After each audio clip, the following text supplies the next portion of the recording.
Yo, what up? Good to see you. How you doing, Simply Deo? How you doing? Oh, with the dancing dino. I gotta make some coffee real quick. But how you doing, dude? How's your 4th of July? The music's extra quiet. Let me see if I can fix that real quick. Why is it so quiet? Yeah, I gotta turn it up a little bit. All right. I always use "You Will See" because it's like the loudest song in the mix. So yeah. Which one do we want? Yeah, Ichi, dude. But yeah, how was your 4th of July? Simply, how was yesterday? Dude, mine was sick. I'm gonna tell you the whole story, but I didn't really do anything. So I was trying to stay home because I thought yesterday was gonna be way more crazy than it was, dude. I thought yesterday was gonna be crazy, but I ended up just skating with my buddy, and there was like a moment where I was like skating at the skate park, dude. Nah, I was listening to 3D Blast, just shredding with fireworks in the background. I was like, hell yeah, dude. Hell yeah, dude. But Simply Dale says, happy Sunday, doing good. Glad to hear you're doing good, dude. Wasn't bad for yesterday, 4th of July. I didn't do anything for it, but I did some raids with friends on Destiny. Hey, that was pretty sick, dude. How was the fireworks near you? Were any like extra crazy this year? Because the ones near me were pretty chill, thankfully. But they definitely had some like Disneyland style, just like, you know what I mean? It's the other says, "Oh, dude, that's a memory to keep." I know, just something about it. I don't know. There's a moment where I was like, "Hell yeah, dude, I'm living life right now, man." But what do people know about being able to shred and listen to 3D Blast at the same time? You know what I mean? I was like, "Hell yeah, dude." I'm looking for. So I'm making some coffee right now, so I'm trying to grab my the link. Okay, so I can listen on my phone. But yeah, dude. Okay, I got it. But yeah, it's definitely a memory to keep. And then keeping it real was also nice too. Was I got Del Taco afterwards, dude. Got some food. I was like, hell yeah. I was chilling. But what was crazy though is that what was nice is actually I don't think I'm actually lactose. I think it's just like everything else going on. Like I can't eat tortillas or beans anymore. I think that was the issue. Because I always asked for my tacos with like everything with no cheese. But come to find out, cheese wasn't really an issue. Like I just ate some cheese tacos last night and I was like, oh, okay. It's just everything else. I was like, oh. So yeah. But Roses, hey Roses! Good to see you. How you doing? How's your I guess you just told me how's your 4th of July going. But how's your day going too? Me and Panda survived the day. It was just as loud as I thought. Yeah. Was it like extra loud this year? Any chance for you, Roses? But I feel like every year it feels like more crazy than the last. But yeah. And Simply Dale says your fireworks were nothing crazy, but I bet if you went to the pier they popped off. Yeah. Yeah, I don't know, dude, you know, just doing all my spiritual stuff. I thought this year someone was gonna blow up. I thought someone was gonna blow up, dude. Simply Dale says, it just feels good to know. Yeah. But yeah, just what I don't know. I was expecting like crazy fireworks. Okay, then my phone is working. Okay, cool. And Rosa says, okay, 3 illegal fireworks got you. I'm Panda, good. That's hilarious. Yeah, I'm making coffee real quick. My bad. Yeah, it's still hot. Okay, cool. Yeah, the illegal fireworks are always crazy. I like all the memes where it's like, you know, like it'll be like nighttime and like the entire outside becomes like day because the firework was so explosive. That's always so funny to me. But yeah, I was skating yesterday and like it was just funny because you'd be like skating around, just like all of a sudden like the whole like skate park would just turn complete like flash, and then you hear like, bah! You know what I mean? Because the neighborhood I was in skating was like, they definitely had the space to just go crazy with the fireworks. It was a lot of fun. But that's cool. But what'd you do? Like, you know, since it sounds like you just chilled at home. Did you do anything like fun? Did you play Kirby Air Ride? Because Simply Day was saying today I did some Destiny raids, did some gaming, dude.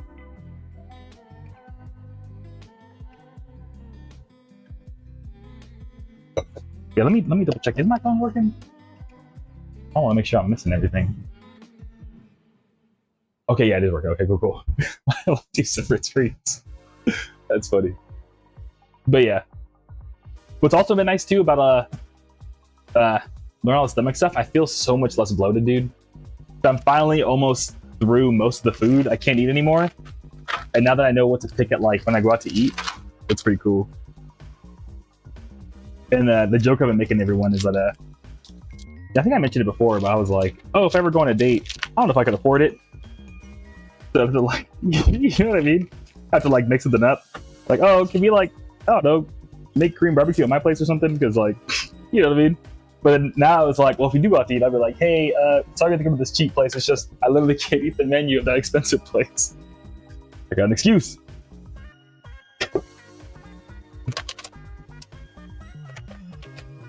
And Rosa says, yes, in the morning, caught up to shows. Oh, that's cool. I'm glad you get caught up to some shows today. Then tune in to Discoholic stream, listen to your music. Oh, thank you. In a panic of how to mute the noise, so thanks. Oh, you're welcome. I'm glad to hear my music can help, you know, help mute the noise of all the fireworks. That's sick. Heck yeah. Yeah, Disco stream is so sick. I need to be more in it. I think Disco low-key is kind of like top tier streamer, dude. I like how like they like do a lot of like drawing streams and I don't know. Disco is so dope. I'm a Discoholic stan, dude. Did you see the Movie Love music video? Video or Roses? Let me see if my Instagram is working too. I don't know, I think my whole stream is goofing up. I don't know, I can feel it. My intuition is telling me something's going on. Okay, no, we're good. Okay. Huh. Yeah, that's the video says his streams are always been so chaotically good. Lol, you never know what happens. Dude, that's for real. Dude, I'll never forget during like the COVID times, the first time we did like a live set show, and it was just like, you know, he took off his shirt and it was like pants coming off, and like had a countdown, and it was like and he took off his pants and it would just show his boxers. It said boxers coming off, and like it would give you like a countdown of when in the set the next piece of clothing would come off, and you'd be like, Disco, no! You're gonna get the stream taken down! Oh man, I love Disco. But yeah, the Movie Love music video was really, really sick. It was so cool that it was all animated too. I was like, that's so impressive, dude. Because animation's like not cheap. But it just shows how much like people are really ready to die for Disco. And like, honestly, same, not gonna lie. I think the top comment was like, hell yeah, LGBTQ, we up right now. It's like, you know, the twist that like it's the two characters that like each other. Oh no, I ruined the twist. Roses, I just read what you said. I'm sorry. No, I'm sorry, I ruined the twist. Yeah, Roses, it's really good. I'm so sorry. Well, I mean, it's not that much of a twist. It's not gonna ruin the music video for you, but yeah. But it's okay, I'll forget. Okay, awesome, Roses. Yeah, since I already said it, yeah, it's like lots of like really cool LGBTQ relationship stuff in it. It's like really sweet. Rose says, oh, well, I shouldn't have said it twice. I actually wasn't paying attention. Okay, cool. It's not that much of a twist. I think you'll still enjoy it. It's not like I like, you know, ruin like Darth Vader or something, you know what I mean? But yeah, it's not that big, but yeah. But yeah, the Movie Love music video, highly recommend it.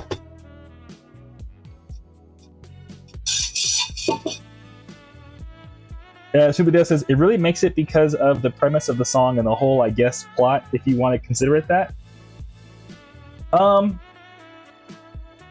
Could you explain it in a different way, Simply Dale? I'm a little confused. I understand what you said, but are you saying like the LGBTQ themes is like the whole plot of the song?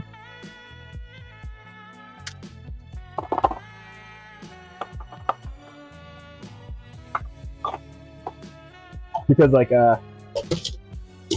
just to me, whenever I see an animated music video, I'm always just like, yo, I don't know, maybe I'm too business brain, but I'm always like, damn, this shit must have cost like $1 billion. You know what I mean? I'm like, dude, that must have costed so much money. But I think it's probably one of Disco's like community members, right? That made it? Because that's what it seemed like. Like it was like probably like a college project or something.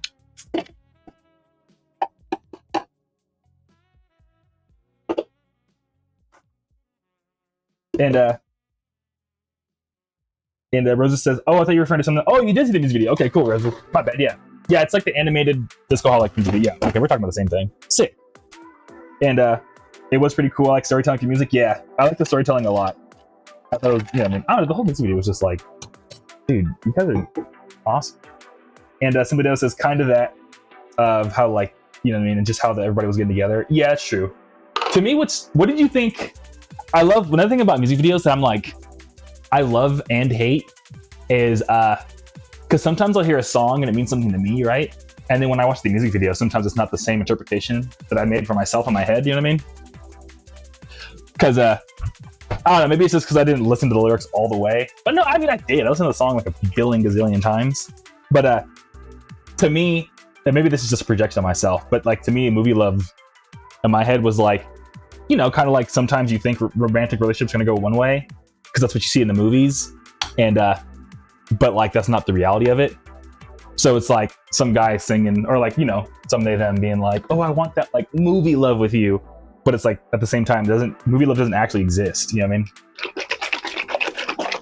So it's like one of those, yeah. But then like I feel like the music video was kind of like I guess it was kind of saying that, but just kind of like bringing movie love into reality. I guess to me, I liked more of like the yearning for something that didn't exist, whereas the music video kind of grounded it into like, oh no, this can be reality. You know what I mean? Which maybe says more about me than the actual song. We're keeping it real, but yeah. All right, coffee has been acquired. Yeah, is it like a lyric from movie now?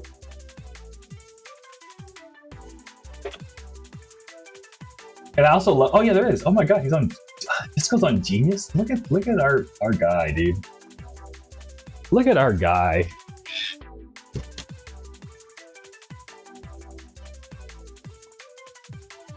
And Simply Dale says, yeah, that's how I interpreted it in the beginning of like this like fake love that doesn't exist.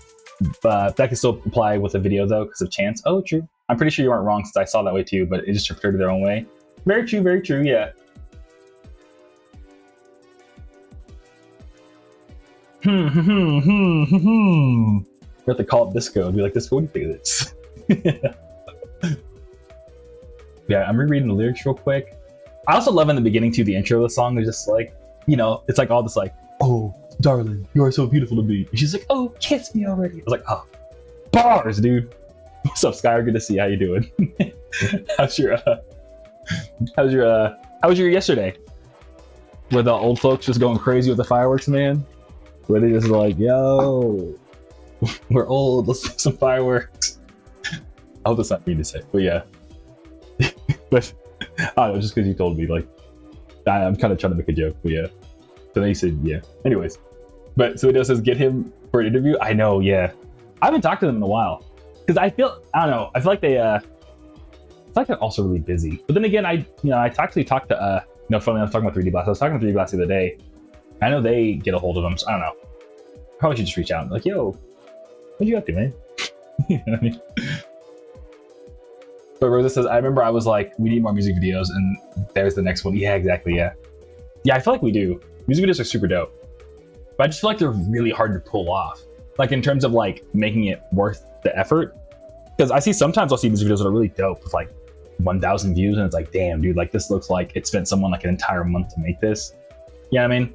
And sometimes it'll be like an artist with an audience, so I'm like, that's a bummer. You know what I mean?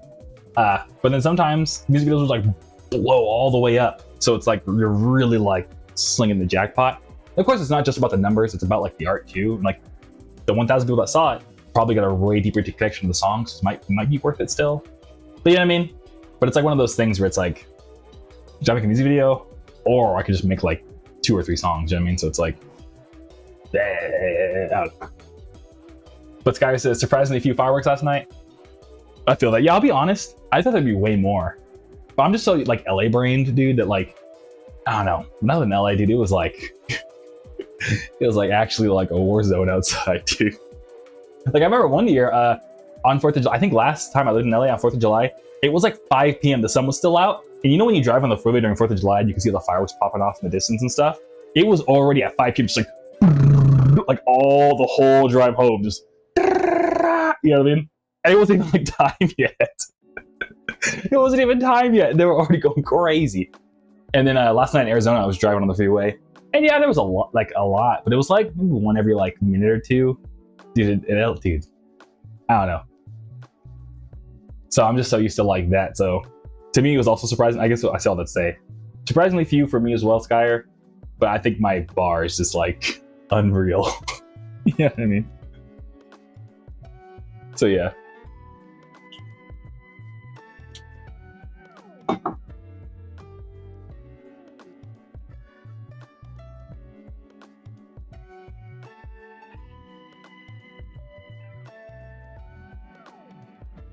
Yeah, okay, I'm not tripping because even reading the lyrics for Movie Love, it is totally like a, oh, I want this love, but it's not real. Like movie love isn't, you know what I mean? It's just being like, oh, we're almost there to that movie love, but it doesn't actually exist. You know what I mean? Yeah, we'll have to like, yo, Disco, what does this song mean? But again, I also don't want to come off crazy, be like, I love your music video. You know what I mean? I think it'd be kind of rude, actually.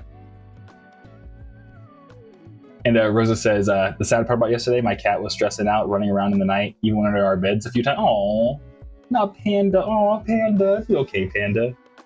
Aw. I'm sorry to hear that. That's a bummer.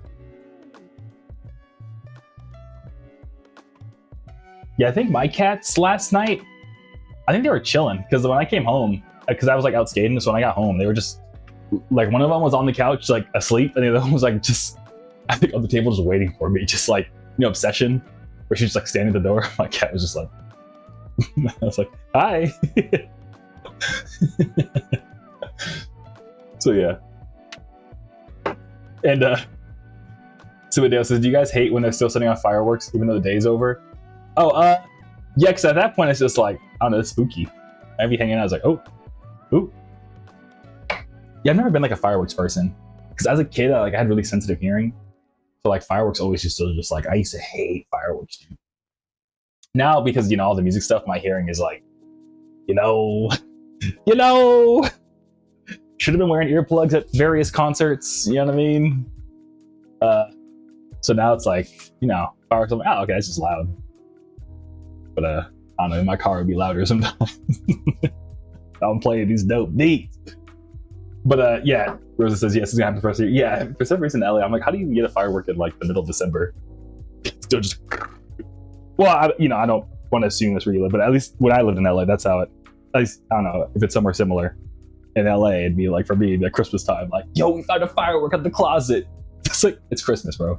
You know what I mean? What are you doing, dude?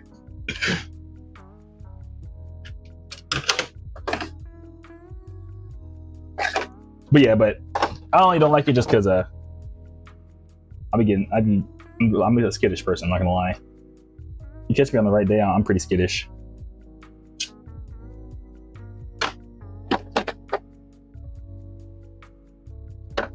Oh yeah, but in terms of orders and stuff, dude, I don't, shouts out to everybody in the world, because dude, at 4th of July, this whole weekend's just been crazy for orders.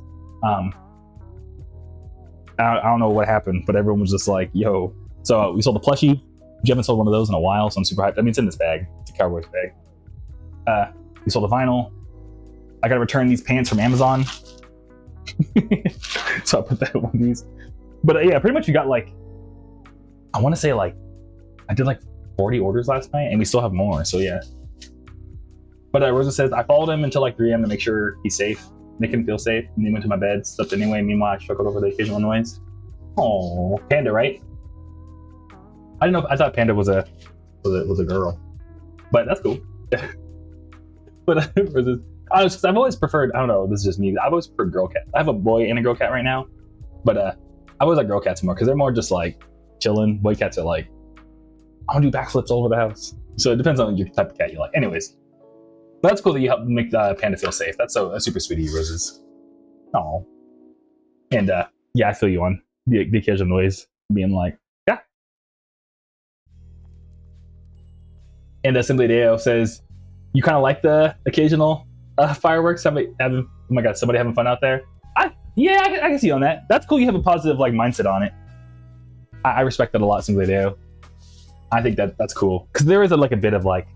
Actually, real quick before I finish, what's up, Zaku? How you doing? How you feeling? Good to see you. But I appreciate you, homie. Oh, dude, Zaku. I mean, I'm not gonna say it because of Zaku's work, but Zaku sent me like the funniest text. I mean, it's not that funny, but it's just like crazy. I was dying, but it's like a personal thing. But now I can say it. Now you can see my face, Zaku. I was like dropping off orders, and I saw your text. I started dying laughing, dude. But Subadeo says, but yeah, just the idea of like, knowing somebody out there is having fun. That's super sweet of you, dude. I'm not gonna lie, for lack of better words. I respect that heavily. Because that is one thing, like sometimes if I ever do get annoyed by something, like I don't know, like sometimes there'll be like kids, like, you know, kids at the mall will just be like loud and like rambunctious, and I'm like, you know what, I remember being 13, they're just having fun.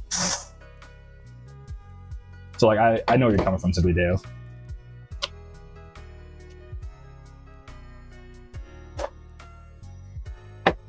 But yeah, but keeping it real, I think the reason it's less of like the, I mean, it is a little bit of the noise, like it is the noise, but keeping it real with you, dude, I grew up kind of like low-key in the hood, dog, I'm not gonna lie. So sometimes fireworks and Christmas, I'm like, you have to duck for cover. So yeah, so sometimes it's like actually like a safety concern for me, because I'm like the Mr. Krabs meme where he's just like so yeah. But Zaku says, I had to go back and look at our text to remember. Yeah, dude, no. I don't know how you could forget, man. That was what? But yeah. And Simply Dale's, oh yeah, no, that's a constant thought here. That's why I'm always hoping their fireworks slow. Yeah. Yeah, no, for real. Okay, well, then I'm glad that you have the opposite reaction, because my reaction whenever I hear fireworks, I'm like, oh, might be time to duck and cover. But for you, it's like, you know what? It's probably just fireworks. It gives you like a sense of safety, right? That's actually kind of sad, but hilarious. Sad, but hilarious, dude. And Rosa says, it's scary sometimes to hear fireworks. So what you said? So, yeah, exactly, Rosa. Yeah, I mean, that's the thing about it, yeah. Because if you think about it too, like the whole point of fireworks is it's supposed to like represent like the like, you know, war that happened to like get the freedom, you know what I mean? So yeah. So and that's like they're supposed to like represent like a like, oh haha, it's a bomb. You know what I mean? If I'm not mistaken, that's like the point of fireworks, right? Isn't that historically like what they're supposed to represent? Or that, or am I just, is my brain broken? And Rosa says, I guess it's big for the noise. Yeah. What I've noticed though is that if you keep it, never thought we'd be talking about this on stream, but like an actual like firearm, it's a higher pitch, whereas fireworks are more bassy. So whenever there's like it sounds like a firework but there's no bass, oh, then you're in trouble. Yeah, I mean, but if you hear the bass and like the boom, then it's like, okay, it's a firework. And Sky says, what are fireworks but fun whimsical bombs? That's what I'm saying, Sky. I'm pretty sure that's what they, yeah. Sky sees me, yeah. Hi, Cherry Cola, how you doing? How you feeling? How was your yesterday? You're not Canadian. I thought you were Canadian for the longest time. So yeah, how was your yesterday? Hydrate, stretch, I got you. I'm melting. No, I feel you on that. Yeah, I just turned on my AC right now. Yeah, today it's been how hot is it right now? It's 108 right now. Well, I guess it's 106 because the sun's going down. But yeah, today it was 108 degrees. And it's going to be 111 tomorrow. Let's go. Cherry Cole says, who's Canadian? I thought you were for the longest time, Cherry Cole. I don't know why, because I always assume that because we talk a lot like Caribbean culture stuff, and I know Toronto has like a huge Caribbean population, but you're not Canadian. We've already established that you're not Canadian. But because for some reason I thought you were like in Canada, I just assumed. Yeah, New York. Yeah, but you're not that far from Toronto though. You know what I mean? So it's like it all makes sense in retrospect. But yeah, my bad. Yeah. Check out the skull coach. Yeah, my bad. That's all me. Burroughs says, all my complaining aside, I actually think fireworks are pretty, so it's nice to see them in the sky on a Friday on my way back from the mall. Yeah, fireworks are pretty. Like, even as a kid, I used to like watching them with earplugs in. I thought that was pretty cool. But yo, Captain Chris, how you doing, dude? Thanks for stopping by. How's your Sunday going? How was your yesterday? You got any fun stories from yesterday?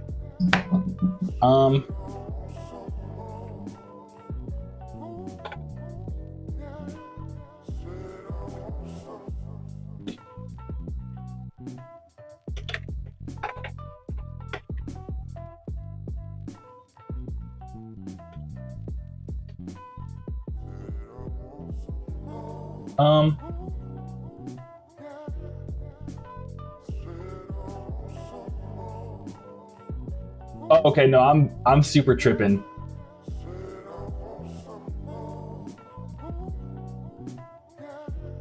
I guess the encyclopedia says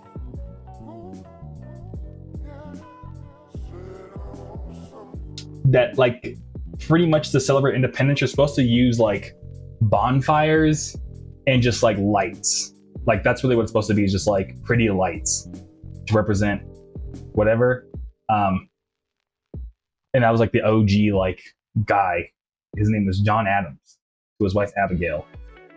Should be like parades, games, sports, guns, bells, bonfires, and illuminations. So yeah, so that's what the fireworks are just supposed to be pretty lights. Actually, I was tripping. They do not represent moms. Zaku, oh, you thought this was a rabbit? This is actually Winnie the Pooh. I love that meme, dude. But Captain Chris says, saw barbecue, early chilled beaches was crowded. Oh, sick. Stay home. I feel like Captain Chris. Yeah. That's dope, dude. What did you barbecue up? What kind of food was at your barbecue? Burgers and hot dogs? You get any like specialties going on there?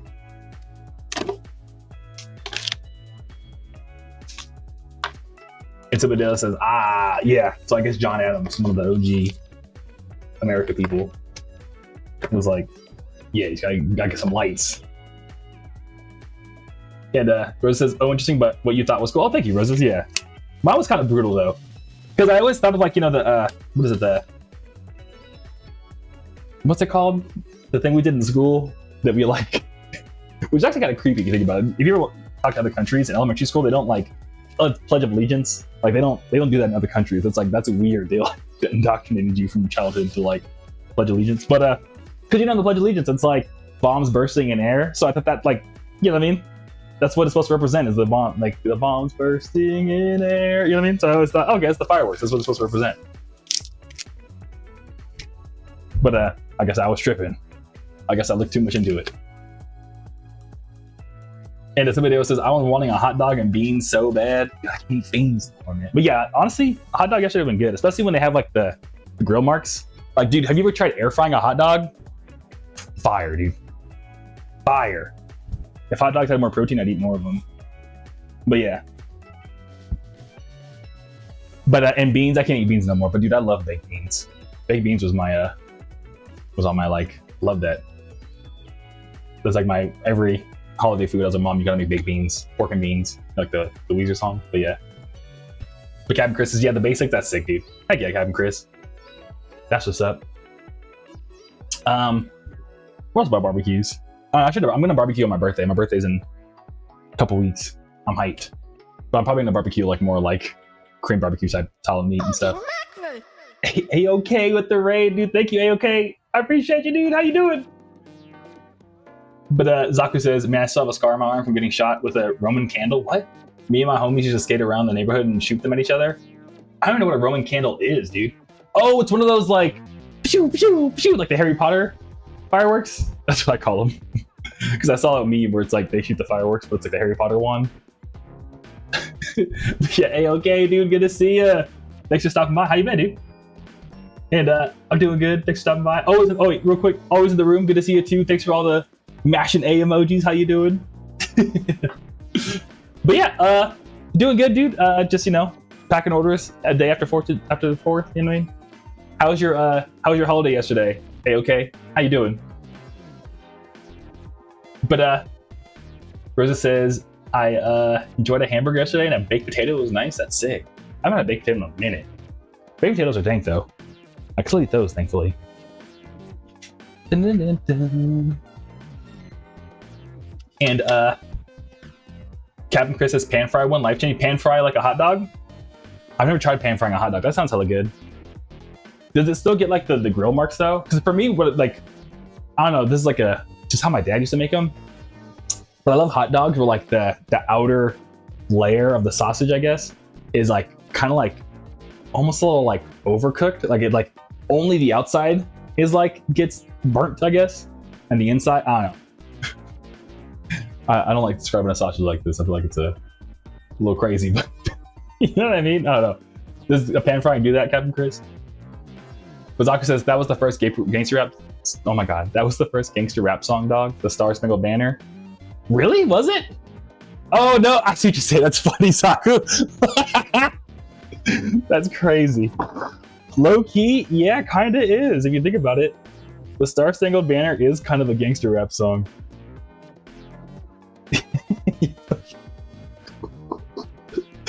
Oh, dude, you're hilarious for that. But always in the room. Just got done streaming horror games. That's sick, dude. What kind of horror games are you streaming? Always in the room. What horror game are you playing these days? And okay, I've been doing great. Vibe, been doing some DJ mixes. Mostly chilled at home with the fam. It was dangerously hot. Yeah, dude. No, same. Yeah. What's it like over there? Like, what's the humidity temperature for you? Because I know you're like near Georgia. I want to say, right? I know you're like southeast. Cherry Cola with the skull emoji first gangster rap song. That's comedy. Yeah, my bad. Hey, what's up, No Relics? Thanks for stopping by. How you doing? Good to see you. My bad. The chat like something like. Ah. But yeah. Always in the room says GTFO and Species Unknown. Oh, sick. Dope. Yeah, I haven't heard of either of those. But then again, I'm not a horror game guy. But I'll have to look them up real quick or something. Because I like to be informed of what games are going on right now. And AOK says, weather for Warner Robins. Conditions are clear. Temperature 83 degrees Fahrenheit. Wind is blowing east. Humidity is 79. Ooh, that's humid, dude. That's really humid. Yeah, it probably feels about the same right now then for us. Because it's crazy. Okay, it's 108 for me right now. But there's like zero humidity. Actually, it might be kind of humid, low-key, because we have like a monsoon happening pretty soon, I think. What's our humidity? My air quality is moderate. 11%. Yeah, it probably feels about the same. For me and you, AOK. And AOK says, oh, congrats on starting your college classes, Cherry Cola. That's sick. But what college classes are you taking right now? And AOK says, we're getting a little rain tonight. It's been primarily humid in mid-90s. I feel that. That's sick. I'm glad to hear you all. I mean, we need to get some rain out here, dude. Because it's been like starting to get cloudy, and I'm like, it's about to start raining, but like, it's kind of like, it's playing us right now. Out here in Arizona, in the Phoenix area. Mizaku says, talking about bombs going off. We still lucky in here, though. Let's argue about it. Laval, yeah. Dude, it was comedies. I guess, wasn't the US like almost gonna play Great Britain or like the UK in the World Cup like on 4th of July? And like my buddy was like, yo, we could have gave him the L one more time. He was like really hoping we'd play them on 4th of July. But I guess like I think the UK got knocked out or something like that. It just didn't work out. But the video says, it's good to see you again. Glad to see you suspend too. I finally listening to the mixes on YouTube. Hey, heck yes, the video. Yeah, okay, then dude. Yeah, y'all both are DJing hella good. And Always in the Room says, I'd love to stream some non-horror with you, lol. I mean, one of these days I'd be down. This week, as I'm about to be so busy though, dude, it's about to be crazy. Oh, did this stream like kind of goof up? Oh no, I just put the giant fire emoji. Hell yeah, dude. But yeah, because this next couple of weeks I gotta just grind. I'm so behind on like a birthday sale thing I'm gonna do. I've been packing so many orders, I haven't had time to like work on that. So, sorry, I told my friends like next week I can't hang out. But okay. So yeah. But okay says, damn, it feels cool and great right now. Oh, sick. Yeah, right now it's hot. So even at night it's hot. Cherry Cola says, thank you. You're welcome, Cherry Cola. And everyone's saying good luck to Cherry Cola. Hey. And okay saying thanks to the video. Hell yeah.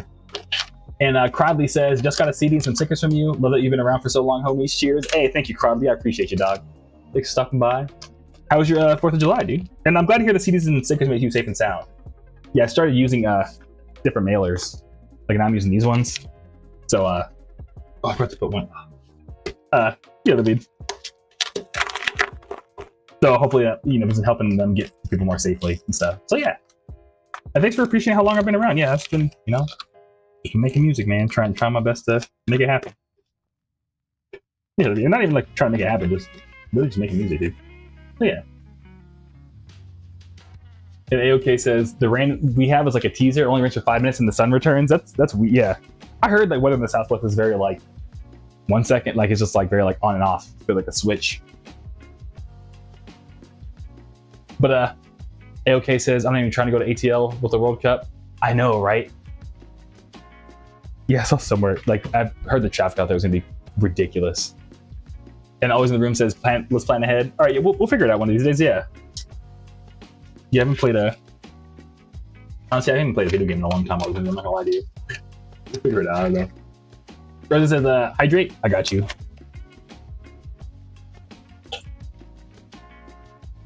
I got coffee. And he says, stay busy, get productive, get that money. Yeah, dude, trying. Just try to survive. But yeah. And Cherry Cole says, thank you. Yeah, of course.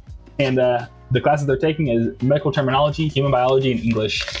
This class overlaps with the last week of my medical terminology class. It overlaps with the human biology class.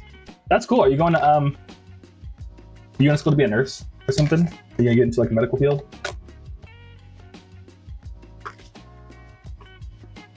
And AOK says, happy to be in the community bar. I got a shower, prepare for work in the morning. Always happy to see you. Hey, thank you, AOK. That's what's up, dude. Yeah, enjoy. Thanks again for the raid. Enjoy, you know, taking a shower and getting ready for the night. And yeah, always happy to see you too. Enjoy work, dude. Take it easy if you're heading out. Oh, heck yeah! All the emojis. Let's go. But in case it's the stretch, I got you. Always in the room says, "Are you into the Subnautica series?" I am not because that's too scary. Always in the room. I'm not gonna lie to you. Even that's too scary for me. And Cherry Cola says, "Nope, lol." What are you going to college for, Cherry Cola? Are you just taking medical stuff just to take it? Ugh, I need to stretch actually. And the Cherry Cola says, my school is just giving these classes to me since I'm on the associate's track. Fashion design? Oh, Cherry Cola. Do you like the YouTube channel Threaducation? Like, you know, you have a thread and then education. And AOK, no Relixy, my friend company will go, hey, thank you, AOK, I appreciate you, dude. Yeah, no Relixy, if you're chilling, dude. Feel free to hop in. We just be talking and rambling the whole time.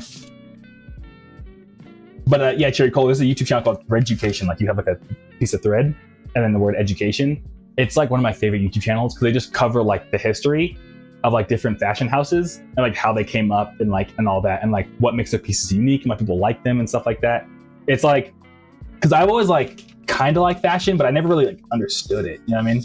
It wasn't until I started watching that channel that I was like, I get it now. You know what I mean? But you already get it. But for me, it's even just to know the history is like, you know, amazing. Like I've now been able to find out of all of like the ridiculously expensive, like dumb fashion stuff, I am a Yves Saint Laurent fan. I love YSL. Like out of all the designs, YSL, I think, yeah, I mean, you'll know I made it if I'm ever wearing YSL. That's when you know I'm selling a lot of free CDs. I'm wearing anything YSL. But yeah. But that's my my favorite. That's where I found my taste is. And that and like Rick Owens. I like Rick Owens shoes a lot. So like if I'm ever like dripped out YSL Rick Owens shoes, it's over. But I don't think I'd ever spend my money on that, not gonna lie, but I'd have to have like ridiculous, you know what I mean? You'd have to be ridiculous. But yeah, what's really cool is not, I guess I'm gonna spoil it, but like, yeah, the YSL guy, I think I mentioned this once on stream, but the YSL guy, he was actually a protege of Christian Dior, like, you know, the brand Dior. So that was his like mentee, was him. And what's crazy is that like in like the fashion world, there's like a picture of Yves Saint Laurent at Christian Dior's funeral. And like, he's just like mourning, you know what I mean? Just in a corner by himself, like mourning the loss of his mentor. But like, he was wearing like this like all black like trench coat and like some pants and some shoes. It was like all black head to toe. And everyone in the fashion world's like, damn, this is just a guy mourning his mentor. But oh my god, did he have the fucking fit, bro? He had that shit on right there. It's like, dude, stop, bro. You fashion people need to chill, dude. This is actually an important, sad moment. And y'all are like, yo, the funeral fit though? Like, no, dude. No, not the funeral fit, bro. Chill. But he got that shit on for real. Exactly. It's like, dude, chill. Chill. Cherry Cola says, there's this guy that goes over art in different fashion brands. I'll find it. Yes, Cherry Cola, please send it over. It's actually need more YouTube to watch, not gonna lie.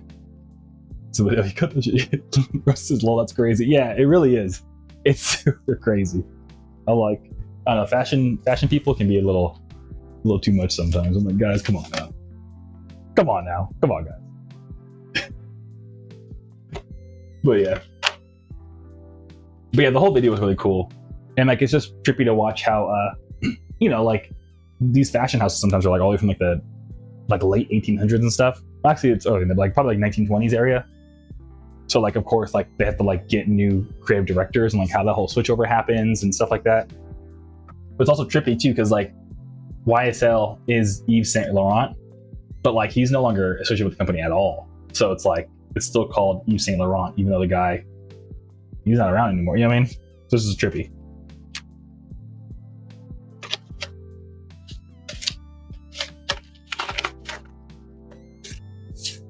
But yeah, I don't know. Another cool thing too, I guess the last thing I'll say is that one of the fashion designers just happened to like the weather in LA so much that he was like, I'm just gonna live out here and like work at this New York fashion house, but live in LA. And because he lived out in LA, he ended up making like, because I think that like fashion wise, if you live like Southwest area, so like LA, Arizona, all that, it's hot, so we don't wear as much clothes. Whereas like on the East Coast, y'all can wear like the blazer with the Timbs and like, you know, have like this layered up sick looking outfit. It's like, dude, us is like t-shirts and shorts, because anything more than that, it's like we're sweating. So it was cool to see YSL get like a California fashion designer, because then he would make clothes that actually looked good, but didn't require like you wearing like a jacket plus a shirt plus a like scarf plus 3 pairs of pants plus, yeah, I mean, boots.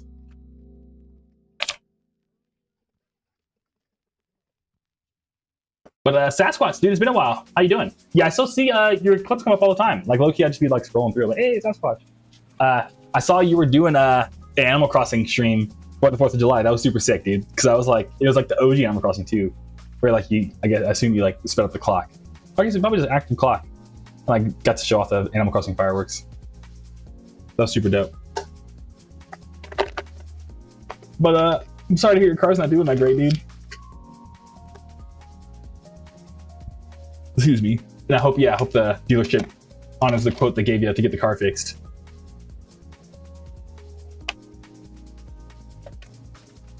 Yeah, it's a bummer when like your car like gets really messed up and you have to like take it to a dealer or something. It's like, ugh. Because yeah, sometimes I don't know. Like I think we talked about this before, that it is nice to do all the work yourself to save money, but like a lot of it just when you take it to the dealer, it's just like they have like little lifts. Like if I had like an at-home like car lift, oh, I'd be using my car all day, every day. You know what I mean? Or it says, I'm so picky about what I wear when I have to dress up fancy. I'm determined to figure it out on my own for my brother's wedding next year. Oh, sick. I mean, congrats to your brother. That's super awesome.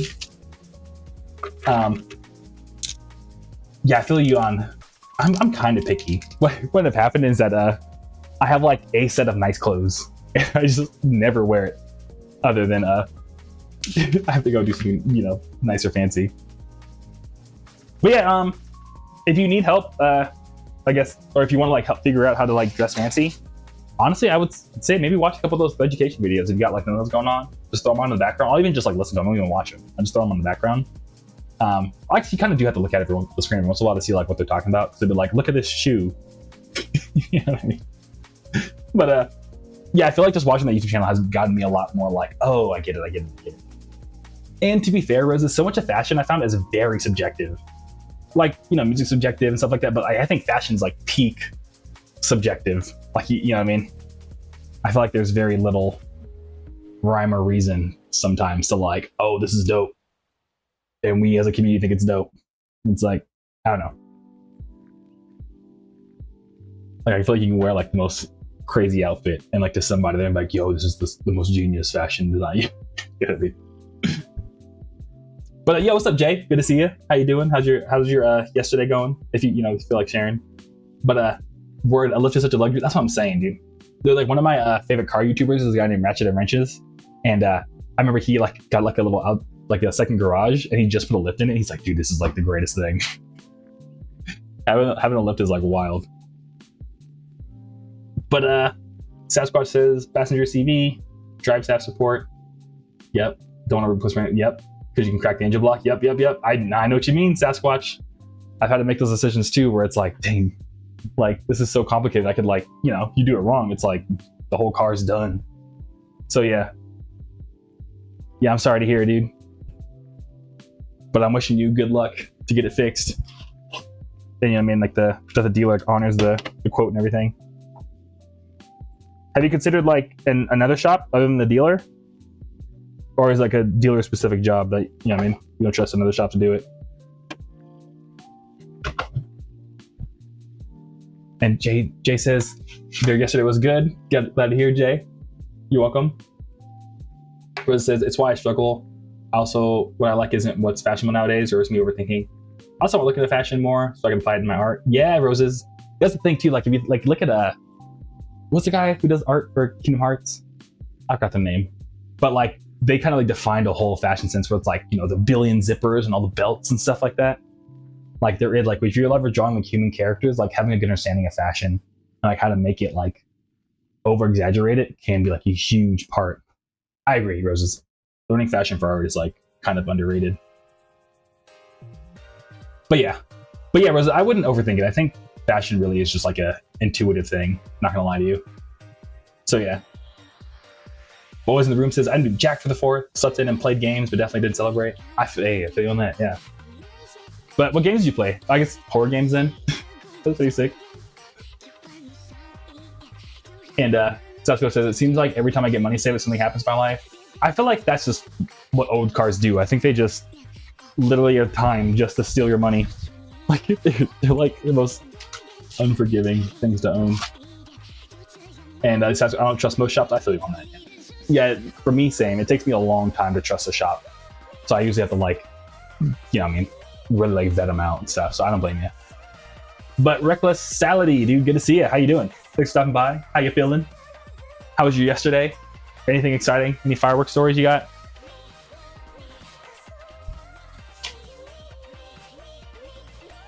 And Skyr says fashion is intuitive until you get into high fashion where it's just pretentious nonsense. Yeah, well, I hope this isn't too crazy to say. I feel like that's where I'm, yeah. I feel like the pretentious nonsense is the intuitive part. But because it's like intuitive, like intuition is very personal. You know what I mean? So I think if you're a pretentious person, you're gonna have pretentious intuition. You know what I'm saying? Yeah, you know what I'm saying? You know what I'm saying? So yeah. And that's where I think that like, where it happens. That's where I think the disconnect happens between normal people.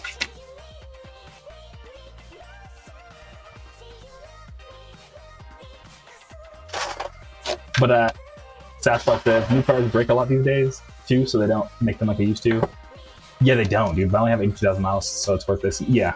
Well, yeah, you're about to do the 100K tune-up, Sasquatch. So yeah.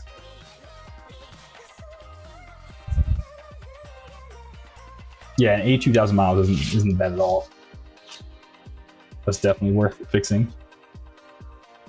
Yeah, my son's at like 179, I think, right now. So yeah.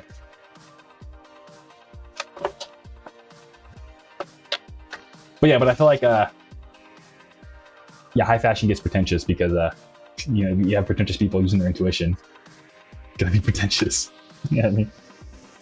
But yeah. But I feel like you're like average person. Yeah, I mean, I don't know. I don't know. That's what I kind of realized is that even like see my friends that are like thrifters. I feel like even like if you're the person that like thrifts at shops, like not just like expensive like oh, I thrift at like this super expensive Goodwill. Even those people, what I noticed is that they tend to just have like an intuition for like what's cool. Like a buddy that's actually come through the chat a bunch. Corey used to a bunch. And they would like, they've always kind of been into like vintage like basketball stuff. So they'd always like go and find like, you know, Lakers World Championship like bootleg shirts and like, oh, that's dope. You know what I mean? Which I feel like most of us could agree that's dope, but like this got the, I don't know, if you see some of the stuff they pick, you're like, oh, I get it. You know what I mean? I don't know. But Always in the Room says, I started playing a bunch of co-op games, Make a Chameleon. I've been seeing that a lot. There's people like who are actual artists, like jumping into the paintings and then repainting the painting. Make a Chameleon. Goblin Cleanup, Watch Dogs 2, Repo, and Pause Coven. I haven't heard of any of these games. That's what's up, though.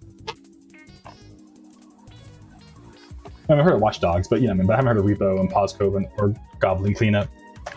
I'm sort of the loop, dude. I gotta get back in the loop. But Undivided Proxy 1, what up, dude? Good to see you. How was your yesterday? How you doing? Thanks for stopping by. Got any fun firework stories? And Sasquatch says, I did see the new Minions movie. It was hilarious. Yeah, I have a bunch of friends, Sasquatch, that posted on the story that they saw like the Minions as like a fun thing to do with like their significant other. And they all said it was pretty funny, even as an adult. I was like, oh, sick. And Always in the Room says, Repo is kind of horrid, but it's very animated / goofy. Pause Copens are the same. Okay, sick. You have to like look up a quick little like gameplay trailer or something. Dun, dun, dun.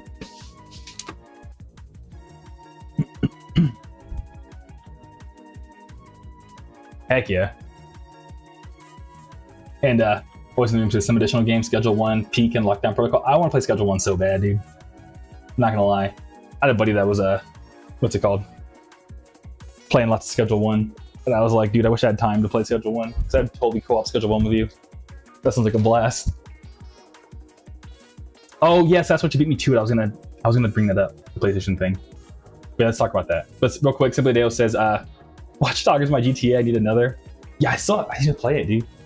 I still need to play. I'm so behind on all the games, man. And Undivided Proxy says, I'm doing pretty good watching the FIFA game. Oh, sick, dude. Nice. Is it for the World Cup? Or is it like just a normal like FIFA game? And yeah, Sasquatch says that. Real quick, Sasquatch, but Always in the Room says Sleeping Dogs is great too. Watch like 1 and 2 are my favorites. Sick, dude. Yeah, one of these days. I'm so behind. I'm sorry. I know I'm a gamer too. But it's just been a little bit. Nowadays when I play games, it's like little like emulators or something. I just haven't had the chance to like really dive into like modern gaming. But I keep up with all the news though. I'm always like interested. But speaking of keeping up with all the news, yeah, Sasquatch, did y'all see that PlayStation announced they're no longer making like physical disc anymore starting 2028? So we got like 1 year left of like physical games. And like, yeah, I totally get everyone like the Sasquatch one. People were like going crazy dragging PlayStation. But I remember seeing some videos just like, Jesus, dude, like, I don't know. Some videos were like angry. I was like, this is crazy, dude. Like, it wasn't just like, I'm boycotting PlayStation. It was like, Sony, I'm going to come to your house and murder your family. Like, just some like, Jesus, dude. You know what I mean? People were mad. And so it says, I play Legion, but that character swapping aspect, I hate it. Is that so Watch Dogs lore? And Undivided says, it's the World Cup for watching Mexico against England. Hell yeah, dude. What team are you going for, Undivided Proxy?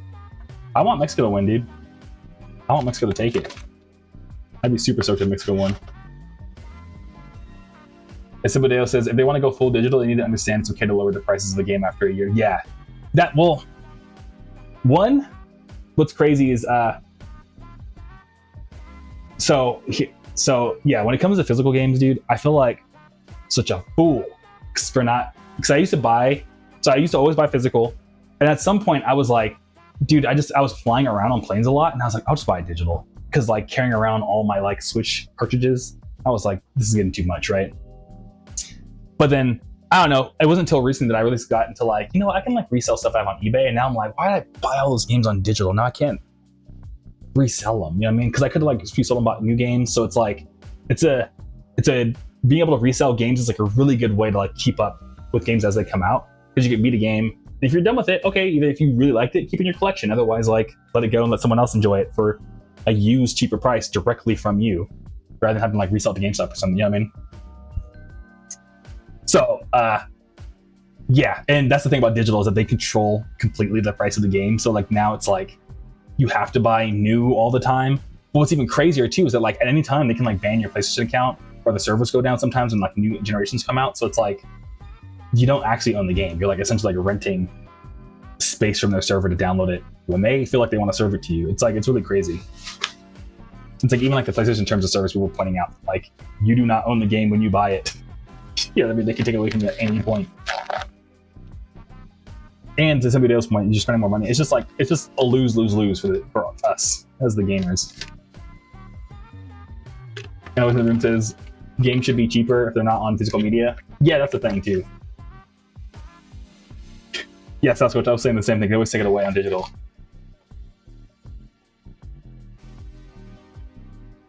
But yeah, always in the room. I feel like they should be cheaper if they're not on physical media, because then it's like, even just like from a cost perspective, it's like, bruh, you don't have to pay to like print the disc.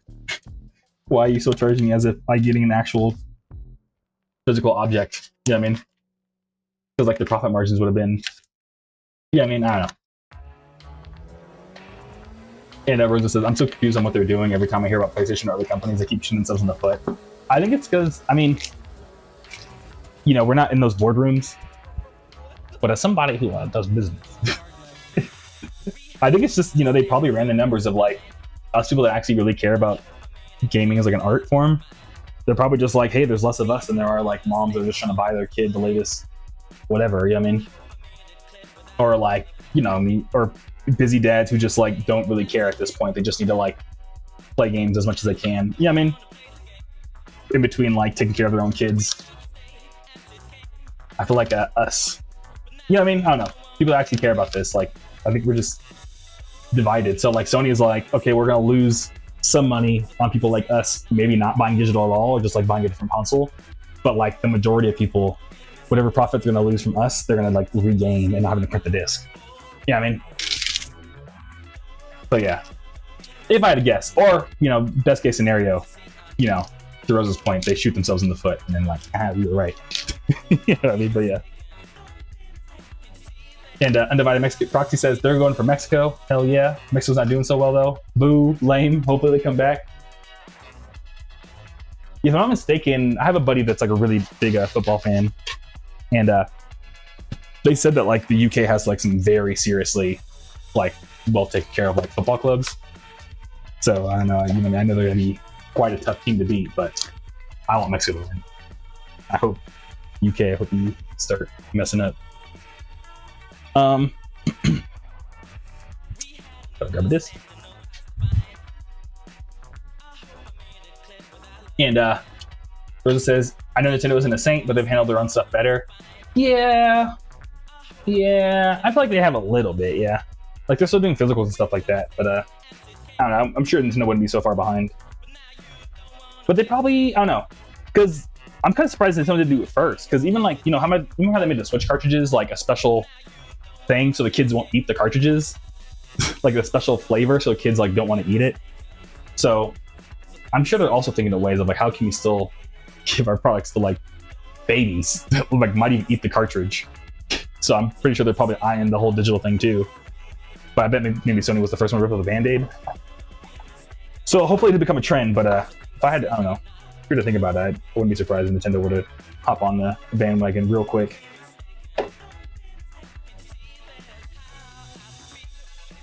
But Sasquatch says, just like the 500 movies, they just took away digital. Yep, Sasquatch, exactly. And somebody else says, apparently in terms of service, you have to look back at this part because I forget which it is. If you don't log in, yeah, after 3 months or yeah, I think it's 3 years.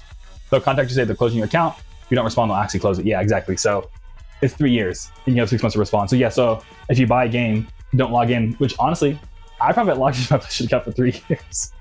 So I probably lost my games, I'm not gonna lie. I'm probably actually in that camp of people that got shreked. Hey. New merch order from Adam.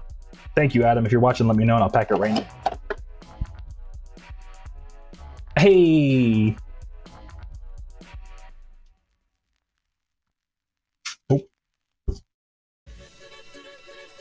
But yeah, Rose, exactly. I'm also, my count might be Dunzo. I'm not gonna lie to you. But Skyr says the image of Gabe Newell watching the other companies blast themselves in the face just keeps becoming relevant. Well, yeah, you're true, Skyr. But they'll say like Steam is entirely digital. Steam doesn't have physical games, but to your point, Steam is a lot more flexible in pricing because they are all digital. So that's the whole point, you know what I mean? But Rose says, "Oh no, I want to lick one now." Yeah, well, don't. You shouldn't, Roses. But if you look it up, yeah, like when the Switch first came out, they applied a special coating to all the Switch cartridges to make them taste really bad, so kids wouldn't eat them. Like they talked about it and stuff like that. It was like the trend for a little bit. Like remember, like it was like Tide Pods, and then it was like lick your Switch cartridges right after. But Rosa says they kind of already did that. It's just digital. It's actually cheaper in response to the pricing with some games. It's been digital only for a while, but we have the big discounts on Steam. Yeah, Jay, exactly. Yeah, Jay knows what I'm saying too. Jay and I are on the same page.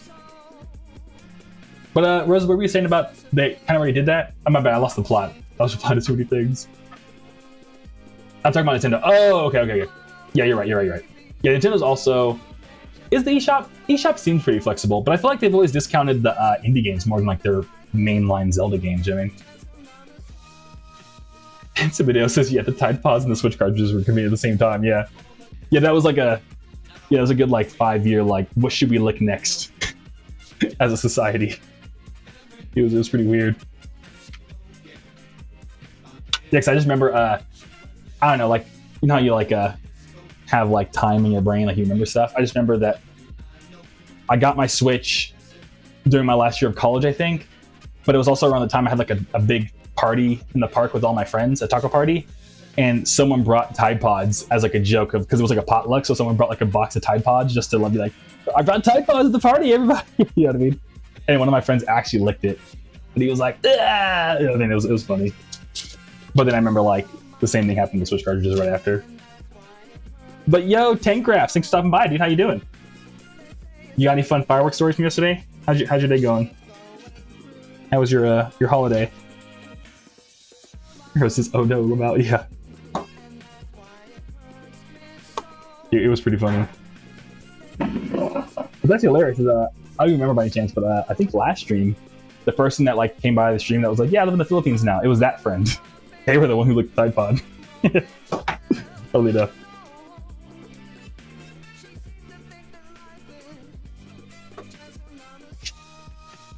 Yeah, all these stories that be manifesting in the stream real time sometimes.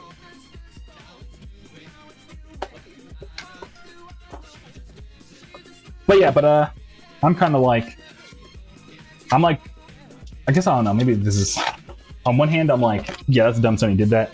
But I guess the other fact of it to me was just like, I'd never seen people so mad about video games in my life. I was like, dude, at a certain level, I'm like, brother, it's video games. You know what I mean? It's video games, man. But it is a bigger thing though, because we gotta like stand up as consumers and fuck up these companies just walk all over us for their own profit margins, take advantage of us. So it is important work, but I don't know. But Tinkercraft says, "Great, how are you? I'm doing good. Disney sparklers, that's sick, dude." Yeah, I spent what's it called?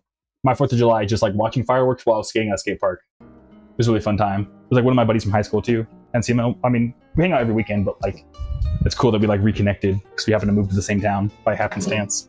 So yeah, chill by the pool. That's sick, Tinkraf. I'm not swimming in a minute. Cause Simply Dale, what do you do with your hair when you go swimming? Me and Simply Dale have the same hair. Like, do you avoid swimming? Because to me, it's like whenever I go swimming, it's like okay, my hair's gonna be all chlorined out for the next like week. You know what I mean?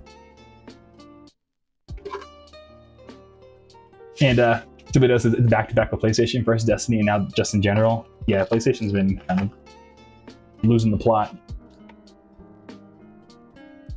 It's also a little ironic because remember when PlayStation like roasted Xbox that one year?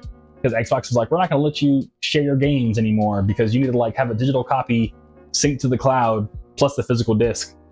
And Sony was like, remember they made that joke of like, how do you share games on PlayStation? It's like two people giving each other like a game case. I mean, like, it's like funny that like, you know, the irony that now they're the ones being like You have to buy everything digital. You have to always be online. It's like, oh, have the tables turned.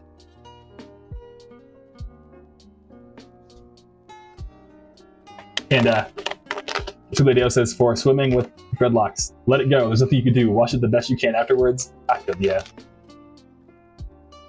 I feel that. Okay. Yeah, maybe I'm too anxious about it. You gotta like just, it's okay. Just go swimming, have fun. But thanks for the pro tip on that, dude.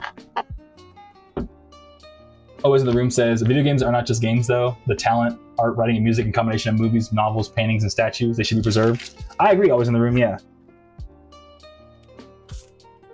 It's not that, I don't know, just, I guess what I'm trying to get at is like, some people were like, looking like they were ready to make death threats over this, you know what I mean, to like Sony people.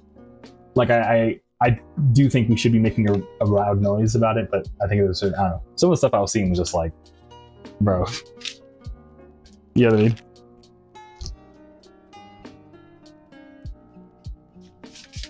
Because yeah, I'm super big on game preservation, dude. I'm super big on that.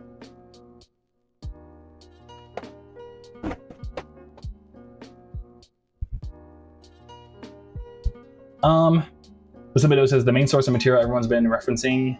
Oh, true. And Subito says, also now if you're going down slides because of the length of your hair, that's hilarious. Yeah, I don't think I've been on a slide in a minute. But I don't know, these days, dude, my hair is so long, I mostly keep it tied up. It's like, only like, I probably spend 3/4 of my day with my hair tied up. So if we're on a slide, I wouldn't be too worried about it. But yeah, I'd probably tie it up. But I always keep hair ties with me now. Everyone says, imagine Xbox throws shade back to Sony for like, being, you know, making fun of them.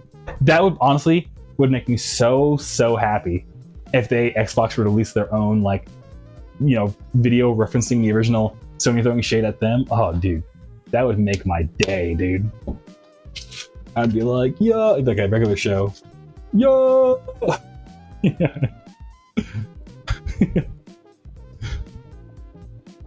Always in the room says stories like Metal Gear, Resident Evil, and many Cinematic Exchange are not the same as Pac-Man. And I separate the consumer / capitalism side of it. No, I agree. Always in the room, yeah. No, I think we definitely should, yeah. I don't know. I guess it's hard to. I don't know. If you and me sat down in person, I could explain it to you. But probably show you some of the videos I saw. Some of the videos were just like, I don't know. Yeah, I mean, it was less of like, I don't know how to describe it. It's just, you know what I mean. It's like some of the videos people were making were like as if like they went like. Sony went to the house and like killed their pets or something. It's like, oh my god, dude. So yeah.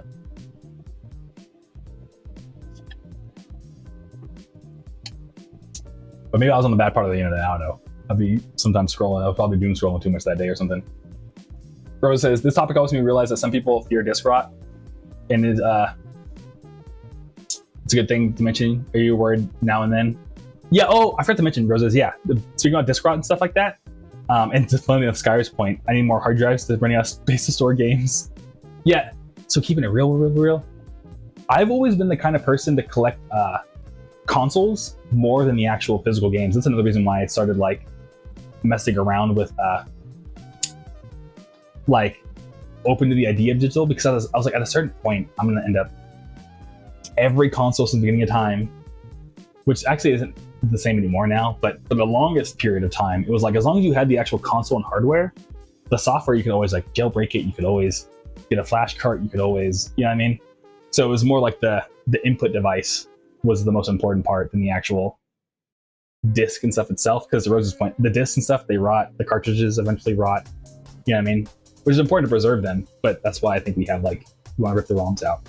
So that's how you really preserve it. You know what I mean? So yeah. And that's where I kind of landed with preservation. It's like, as long as you have like the ROMs, I think for the most part, all right. You know, because we could always, and that's the thing, we could always reaffix it to like cartridges and stuff. But to be fair, you know, if you like are a collector, you don't want like a flat burned cartridge of like a Super Nintendo game. That would kind of suck. But you know what I mean? At least it's not lost to time. So yeah.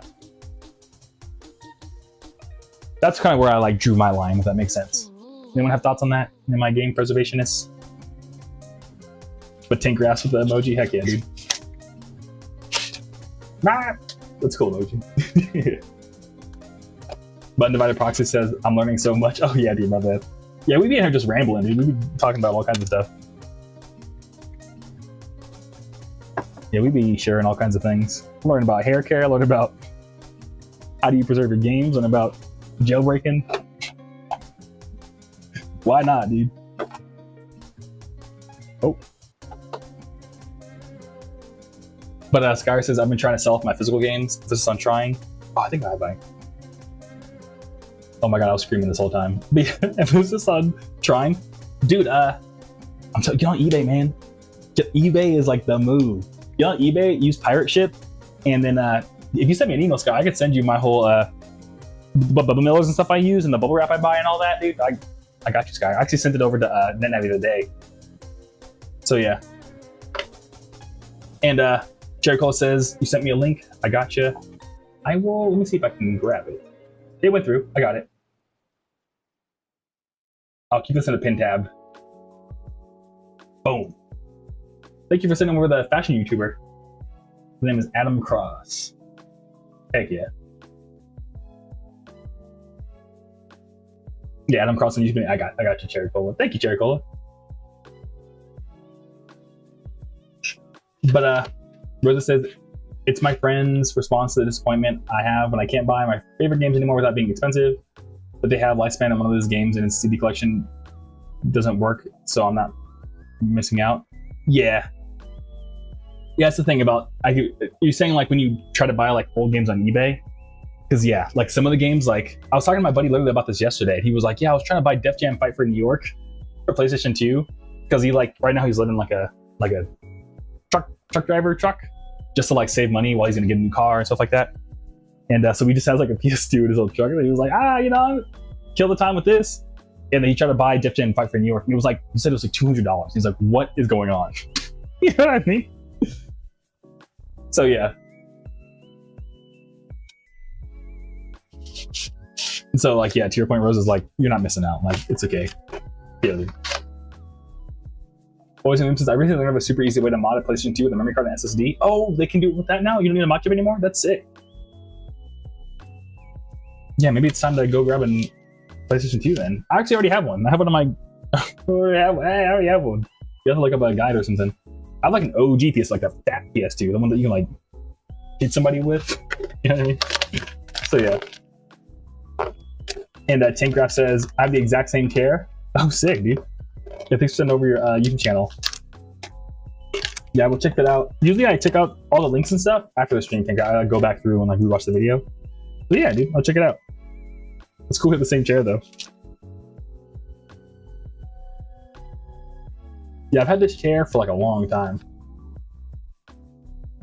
Like I think I've had it since like 2020. Like 6-year-old chair. And always in the room says it works best with the fat. Well, I have the fat, dude. I got the fat PS2.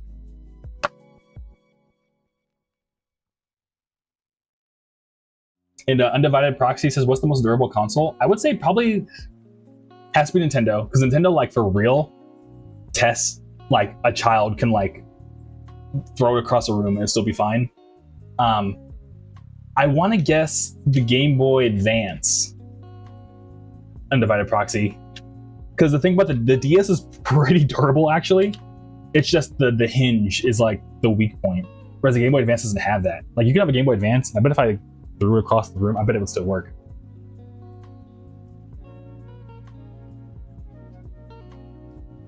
But Sasquatch says, I'm eventually trying to get an OG 2005 Xbox referred to the custom clear shell. I have an OG 2005 Xbox.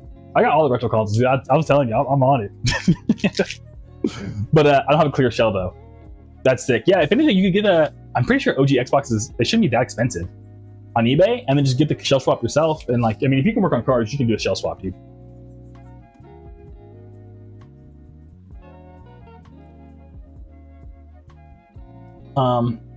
Ben says, I played PS2 today. That's what's up, Ben. What game were you playing, Ben? And thanks for stopping by. How you doing?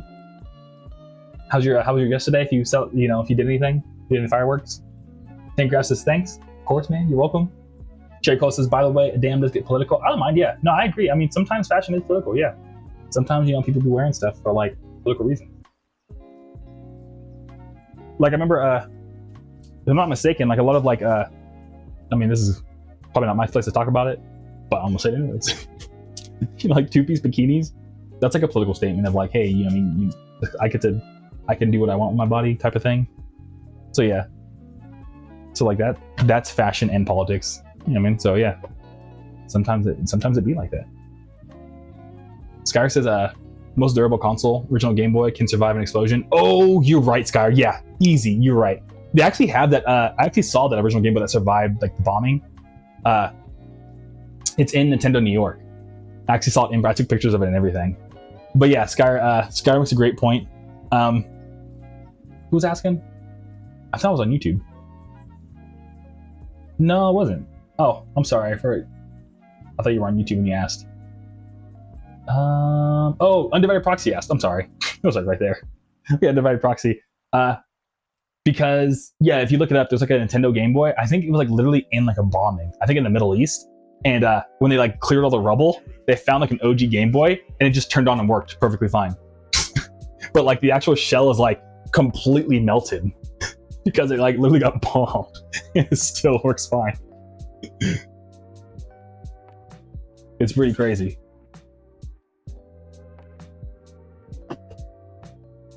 And Sasquatch says shell swap on the OG Xbox is pretty hard because it's actually pretty delicate. Oh, I didn't know that. Okay, Sasquatch. Dang. I assumed there'd be a lot more. I don't know, because whenever you pick one up, they feel pretty well built. So I guess without the shell, it must be like not that good. What trips me about an Xbox, you know, random game history. Did you know gaming? Did you know that actually the Xbox was pretty much the spiritual successor to the Dreamcast? Because when Microsoft was entering the console market, Sega was pulling out. So because Sega was pulling out and they wanted to compete with Nintendo and Sony, and Sega was kind of like bitter about, you know, having to pull out, Microsoft was like, hey Sega, you know, let's work together. What kind of deal can we strike up? And a lot of the Xbox is based on like design concepts and stuff from the Dreamcast, because Sega was like, here's our homework, man. Like, we're tired of this. You can have it. And then, like, Microsoft was like, hey, thanks, playa. You know what I mean? Good looks, bro. So yeah. And that's why so many games like Disco Radio Future and stuff landed on Xbox, because there was like a Sega Microsoft collaboration early on from the beginning of the Xbox. The more you know, dude.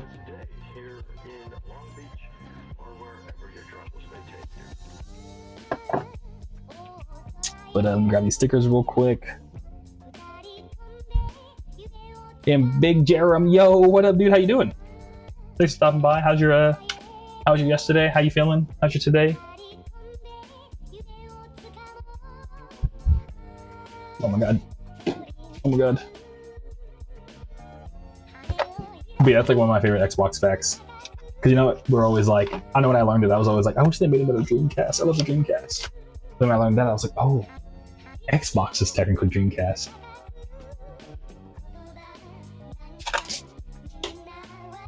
Technically Dreamcast too. Yeah, in fact, let me look that up.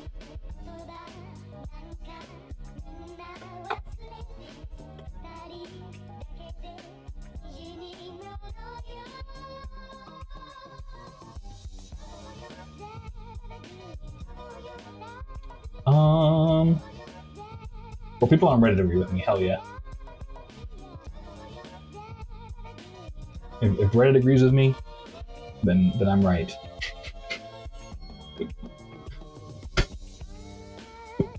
It's probably a very dangerous statement to make, but you get the point. But yeah. But other than that, I don't know. I just really hope we don't see Nintendo follow suit. Or Xbox. Is it Xbox? Are they still doing physical games? I don't even know if Xbox is going to be around much longer, though, keep it real. But the new CEO is like crushing it. She like did all these changes, giving out free Xboxes and stuff. I was like, yo, are we back? Is Xbox coming back, dude? But Cherry Cole says, nope. Xbox is in, okay, I don't think so. Okay, cool. Wait. Yeah, Cherry Cola. Clarify, Cherry Cola. Maybe, yeah, Sony's the one not doing disc anymore, Cherry Cola. Then Undivided Proxy says, got any new songs coming out or are you working on? Yes. In September, I'm dropping Monster Tape 1, the follow-up to Monster Tape 0. So I'm dropping the follow-up to this album in September. So it's a whole 14 track brand new unreleased album. It'll be like, you know, CD downloads only from my website available. The same thing as Monster Tape 0. And currently the vinyl are being pressed in Canada right now. There's a factory in Canada getting ready to all the vinyl disc. So yeah, so it's coming.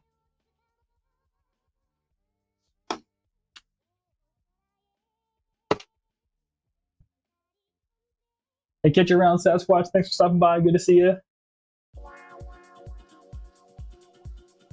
Always in the room says, only time will tell. Yeah, we'll see. Again, I hope it doesn't become a trend. And Skyr says, Xbox future at this point probably decided on a coin flip. Now, keeping it real, probably. It's going to be what's the guy's name? The new CEO of Microsoft? Probably just going to flip a coin and be like, Xbox is gone. Yeah, because the way it's going it's been wild. Tankcraft says, I subbed. Hey, thank you, dude. I appreciate it, Tankcraft. And Scott Hillido says, for Xbox, they did start off with a discless console. Hopefully it won't happen again. Oh, yeah, true. The Series S doesn't have a disc player on it. So, hopefully the next one still does. I don't know. I have some buddies out here that are going to literally probably going to lose it if the new Xbox doesn't have a disc player. Like, they are super big physical media guys. I think they're going to, they might actually cry. I'm not going to lie to you. But the next Xbox doesn't have a disc player on it. But, Rose says, hell yeah. Big Jerem says, I showed my uncle Monster Tape 0 and he really liked it. Hey, tell your uncle I said thank you, dude. That's sick. Yeah, I love it when music can like bring family together. That's super sweet, dude. Thanks for letting me know. I'm so glad to hear they mess with my tunes. They're like, hey, this guy knows a thing or two. Thank you, dude. I appreciate you letting me know. Undivided Proxy says, hell yeah, I can't wait. Hopefully that's my birthday. When's your birthday, Undivided Proxy? Oh my god, Undivided Proxy. I think it'll be September 25th is the day I'm shooting for. All the time, everything's on time right now, so yeah.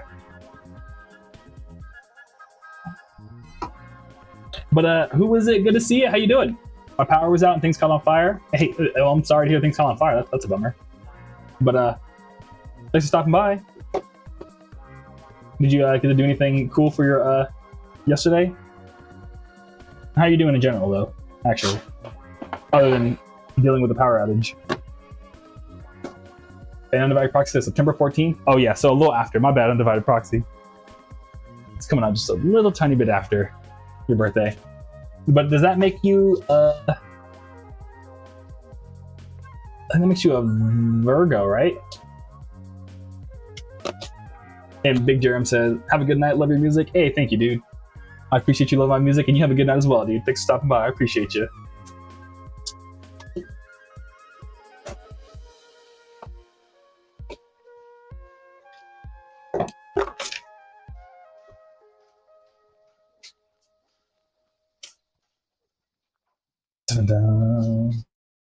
I'll find out Undivided Proxies of Virgo. And who this is good. My dad almost got struck by lightning. Oh my lord. And yesterday we got groceries. We was dying. That's wild. How did they almost get struck by lightning? Were they just like, did they step outside and just like right next to him? I heard it's like the scariest experience ever. So almost get like not even get struck, but to get almost struck. Because it's just like because I heard like the sound is like crazy. I have a buddy whose dad is a firefighter. So oftentimes, like a part of firefighting is that you have to put up like lightning rods in certain areas. So you're walking around with a bunch of giant metal rods in like a lightning area to like, you know, make sure lightning doesn't strike into the homes or anything. But because you're putting down lightning rods, like you'll put one down, walk away and just, you're like, I want to go home. You know what I mean? So yeah. But my proxy says, yeah, I'm a Virgo and it's fine. This means I get to save up to get it. Okay, cool. Hell yeah. I'm glad he gets. Oh, thanks for being able to save up. I appreciate it, man. Hell yeah. I want to get a couple of your tracks. Yeah, dude. Yeah, and plus, if you're in my Kaiju Club thing, it'll come in at a discount. I'm gonna do the whole like pay. Like if you want just the CD, it'll be the same pay your own price thing when I launch it. So just pay the shipping, pay anything else on top of that you want. For the CD though, but for like vinyl and tapes, I'll probably do the same deal. But even then, I'll do the final CDs if you're in the Kaiju Club discounted on top of that, and still throw the free CD in there. So yeah, that's the plan right now. And I gotta film a whole like deluxe edition bonus stuff that I'm gonna include just in there for anyone in the Kaiju Club.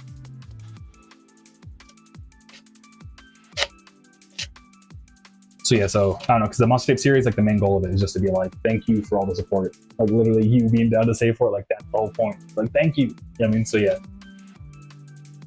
It's for all the real ones.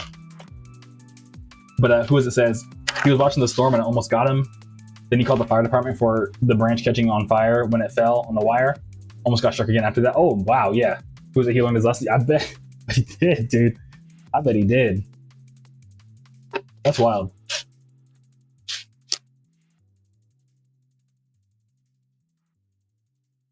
But I'm glad to hear your dad's doing okay. Because yeah, that's extra scary. It's like calamity after calamity. It's like, ah. You know what I mean? And Advice says, good to know, I appreciate it. Yeah, dude, of course. And Always in the Room says, gotta head out. Have a good rest of your day. I'll see you on the next stream. Hey, Always in the Room, thank you, man. Don't hesitate to hit me up on Discord or Instagram so you can plan a gaming stream. Sounds like schedule one of your game you should jam on. Talk to you later. Heck yeah, dude. Yeah, if I get time to game, I'll definitely reach out. But yeah, dude, talk to you later. Take it easy, dude. All right, peace. Enjoy the rest of your night or day.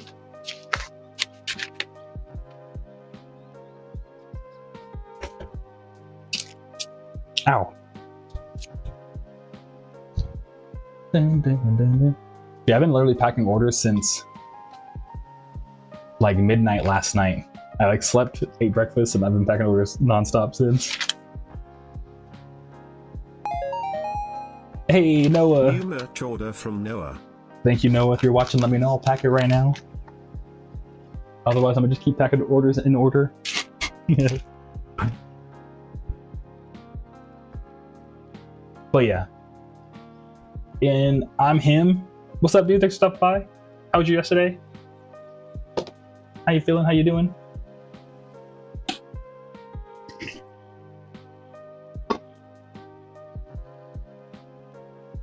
All right.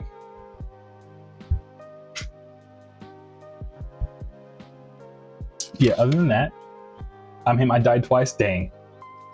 That's wild. I'm glad to hear you're able to come back for the third time, dude. That's sick. But yeah, I was actually looking up like fireworks stories from yesterday, and they're honestly, I thought there'd be a lot more terrible things, but there wasn't actually, thankfully. I know, because I used to live in LA, I still follow ABC. I looked up ABC 7 LA.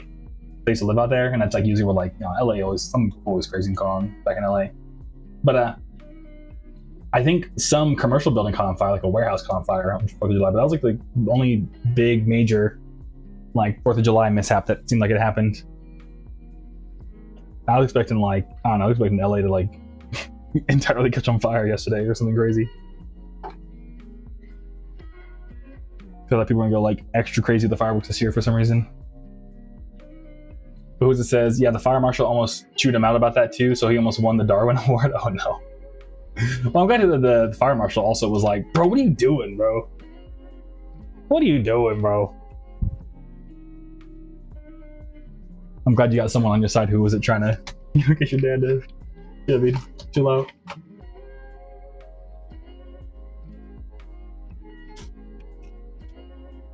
And Rosa says, I was going to say, if firefighters are fed up with us, I don't blame them for that. Yeah, exactly. Firefighters are just, always trying to help us out. We keep putting ourselves, yeah.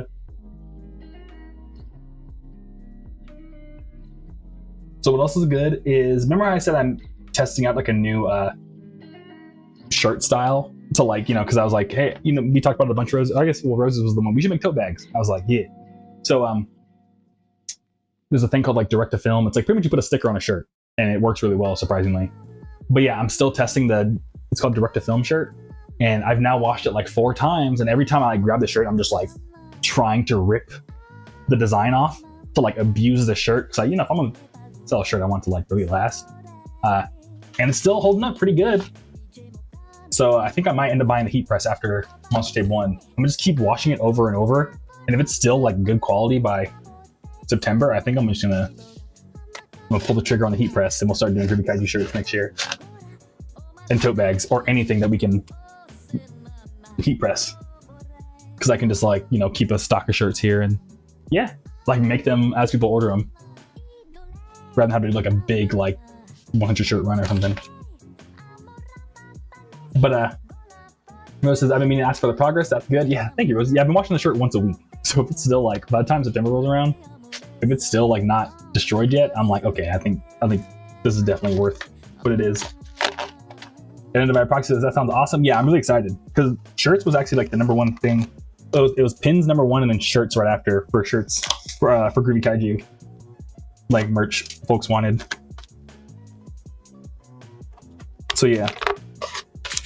And like I already know like what blanks to buy and everything. It's just a matter of like, yeah, just getting the actual materials and stuff.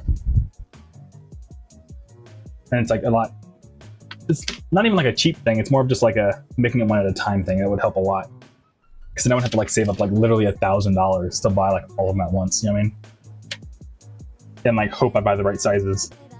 I could buy like just like 10 of each size, and then just like, you know, whichever one's. I don't know what size everybody is. You know what I mean? That's where it gets difficult.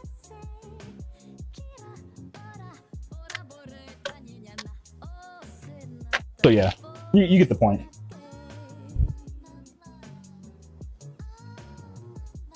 Yeah, other than that, I mean, I guess I've been feeling a little homesick lately. I keep talking about LA today, but what's cool is I found that there's like a burger place not too far from me where they say they make LA style hamburgers, and honestly, it was one of the best hamburgers I ever had in my life. It was so good. But technically, I can't eat hamburgers anymore just because I can't eat the bun. But I was like, you know what? I could eat. I'll at least try it once. And yeah, it was ridiculously good. Like, they had it like the LA style, like Tom's, if you're familiar. Like, you know, the Kendrick Lamar music video for Not Like Us, where he goes to Tam's. What's it called? Is it Tam's? It's called Tam's, yeah. It was like, they pretty much made like Tam's Burgers style LA hamburgers. So like the one Kendrick Lamar is referencing in his music video. And it was so dope, dude. I was like, hell yeah. I feel like I'm just right back at home.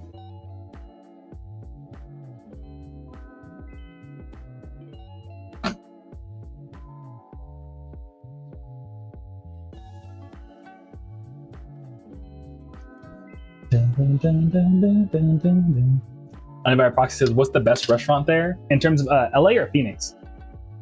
In Phoenix, I think it's gonna sound super bad because my friends were like, really? But there's a place called Long Longs, which sounds crazy, but yeah, it's like Long Longs. But they have really good chicken wings. Like, they're known for having like ridiculously good chicken wings. So yeah, I think Long Longs is probably my favorite. And every time I go, it's always packed. Like, it's always like everybody and their families there. And it's like super eccentric. I don't know, it's a whole thing. It's like a whole experience. So my vote's probably a long one, but there's multiple locations of it. It's specifically the one in like central Phoenix. And you'll know because it's like a giant buffalo statue in front. It's really weird. So yeah, it's like all pink and everything. Yeah, it's a really goofy restaurant.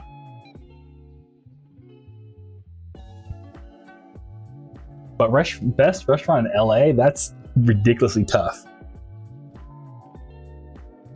I don't even know. LA, the food in LA is crazy. It depends on what I'm feeling for the day, though. And like, you have like so many different options. Cause like, you can go to City of Industry and get like crazy good Chinese food. Like, they have like every style of Chinese food you could think of there. Long Beach has like hella good everything. I don't know, man. LA, there's no way I could vote best restaurant in LA. There's just no way, dude. But I can tell you before I left, my favorite was this place called Ichi. It was like a hot pot place in City of Industry near LA. And it was like a really good deal. And like they always bring out like the meats are pretty, I don't know. I pretty much, me, my buddy Frank, and their partner Marian, and who I was dating at the time, we'd go there like once a week. It was crazy. It was so good though every time.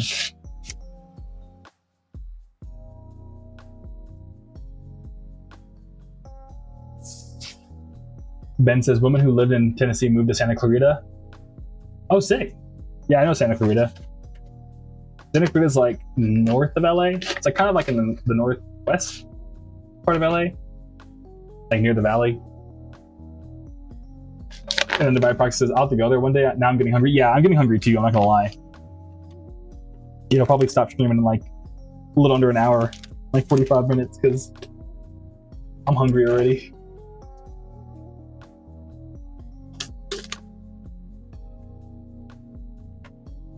But yeah, definitely LA's visiting just for the food, dude. It's crazy.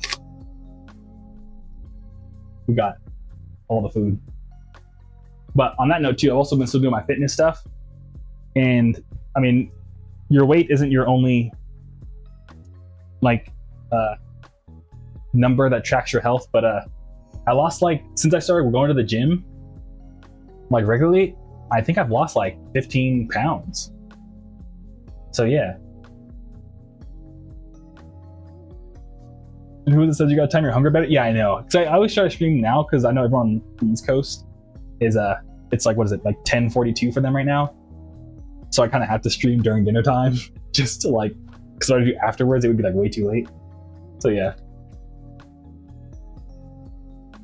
And then the value proxy says, so basically any restaurant in LA is it? No, I wouldn't say that. Some restaurants suck. But if you know somebody, like, they'll show you the spots, you know what I mean?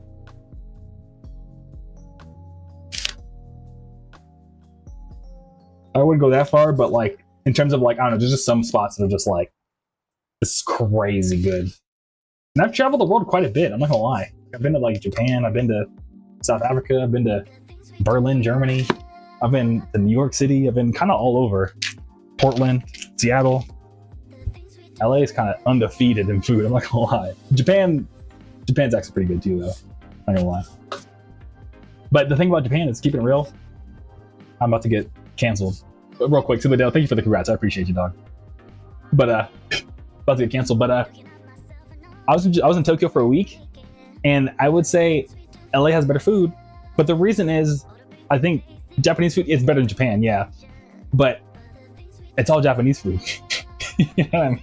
Like by like the 8th day, I was like, okay, I think I'm getting tired of fish and rice. You know what I mean? Fish, rice, and noodles. Yeah, I kind of go for a hamburger right now. You know what I mean? Whereas in LA, I could like get tacos one day, hamburgers the next. Not good at Japan ramen, but pretty dang close ramen. You know what I mean? So yeah. Everybody says, oh, that's freaking awesome. Yeah, thank you, dude. Hell yeah. Has a good time. But yeah.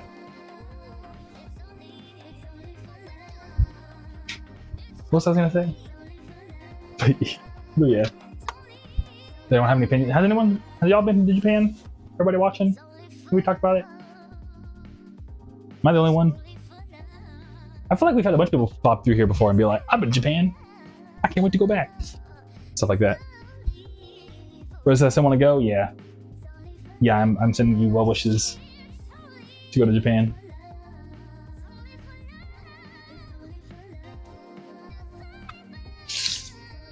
I'll use these for now. All these cardboard scraps. And who is it says, I can vouch for that. There's only so much rice that can be handled. That's what I'm saying, yeah. After a while, it's like, I don't know. After a while, it's like, okay, yeah, I mean, I get it.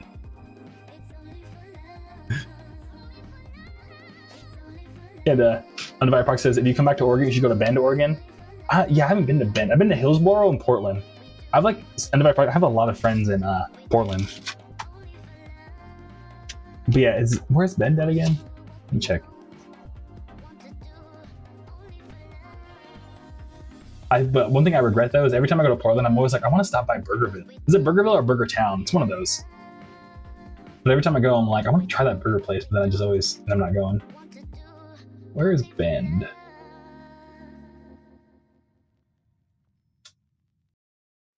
Where's Bend?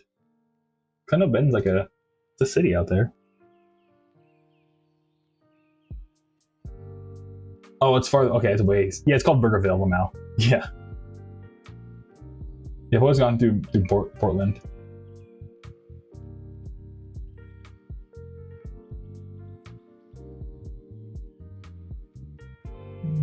But what's wild though is I actually went to Sun River, you know, the resort next to you.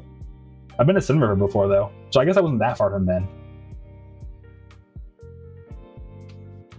But it really says, I can't regret not going. I can't ever. Oh my god, I can't. Sorry, this is me. My brain turn it off. I can't even regret not going with my siblings because I hear it's tiring. It is super tiring. You walk a lot. It like feels like you're going to Disneyland all day long for a week. Yeah, I mean, both keep it both in terms of the experience and because of just how much walking you're doing. But it's a good time. I didn't eat rice for a whole month after the Japan trip. I don't blame you. Yeah. I don't know if I said this, but what's really bad is you know when you go to Japan and like you end up like having to speak, you know, just little Japanese phrases here and there and stuff like that. After my Japan trip, I came back and anytime someone spoke a foreign language to me, I'd be like, "Arigato gozaimashita." Like someone speaking to me in Spanish, and I'd say that, and he's like, "What the fuck did you just say to me?" I was like, "Oh no, I'm a terrible human being. Oh no." Because your brain defaults to foreign language is Japanese. It's like a Mexican food place, get burritos. I'll sing arigato. And they're like, what? It was hella funny.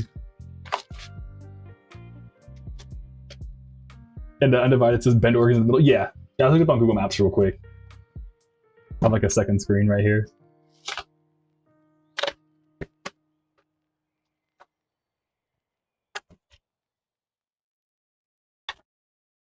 Yeah, Sun River was super sick. What was dope about it is I wish I was more into like Star stuff back then. But one of the people that I was there with, I was there for like a tech thing because I used to work in the tech industry. I used to be an engineer, and I remember like there was someone just like doing this with their phone, staring straight up, because like it was the first time I could actually ever see the stars for real. Because it's like, you know, there's no like light pollution out there, and he showed me how to use my iPhone camera to maximize the exposure, and you can like take a picture of the actual like Milky Way with your phone. Yeah, I mean, it was crazy. So yeah, I have like a couple pictures of like just really high quality, just because it was so dark you can get like the good photos.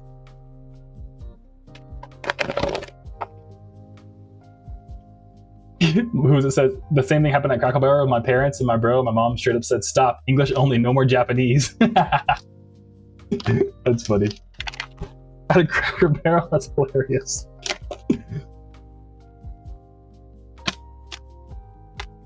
And the Undivided Proxy says, yeah, the nighttime's awesome over there. That's cool, dude.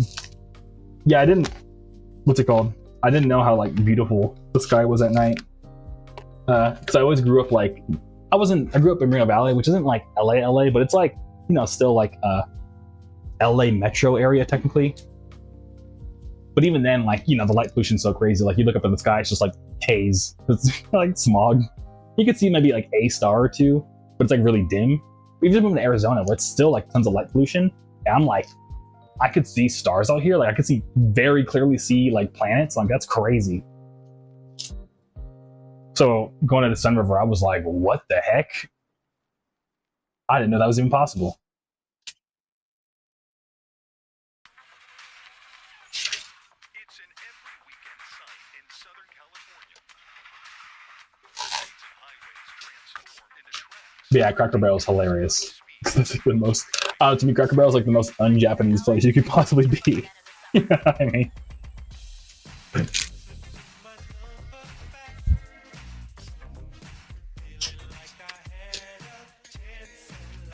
Ben says, I went out west in 2002. Sick, dude.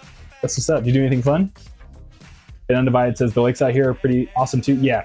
Honestly, people sleep on the Pacific Northwest in terms of like lakes. Like summer on Pacific Northwest, I think is like, honestly, keeping it real, like the best place to experience summer. Summers out there is so awesome. Because you guys are so high up, like it doesn't get dark till like 10 p.m. So it's like, dude, like you can spend like a day a summer day in the Pacific Northwest is like crazy long. So yeah, just hang on the lake all day. Yeah, y'all have pretty awesome lakes. Lake Washington's my favorite. No, it's more Seattle, but still. And Ben says, my parents always eat at Cracker Barrel on trips. Went to Vegas, Grand Canyon, etc. Pikes Peak. Sick, dude. That's dope. Sounds like a good West trip, dude. I still haven't been to Vegas myself, which is kind of funny. I've lived on the West Coast my entire life. And I still haven't been to Grand Canyon either. And I'm kind of like, but it's a long drive for me, I think. I do want to check it out. But I don't know, everyone who lives in Arizona has already been to the Grand Canyon. For me, I'm like, hey, can we go? And they're like, no. Why would we do that? I'm like, because I haven't been. It's like a 4-hour drive. Oh, maybe I can, like, I don't know. Maybe when I go visit Sedona, I can go check it out. Oh, okay. Maybe I got a whole trip planned. Thank you for the inspiration, Ben. I just realized I can probably do 2 in 1. Oh yeah, so it's not that far at all. Oh, maybe I'll do that. Okay.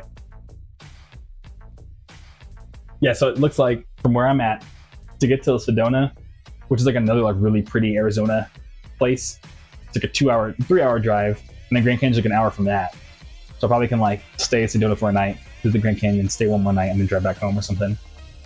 That sounds like a pretty cool trip. Because I don't know, I moved out here a year ago, and I still haven't like explored the state. I've been so locked in this studio, just packing orders all day. Which I'm not complaining, I'll keep it real with you. I'm very thankful to be doing this. So yeah. What else is going on?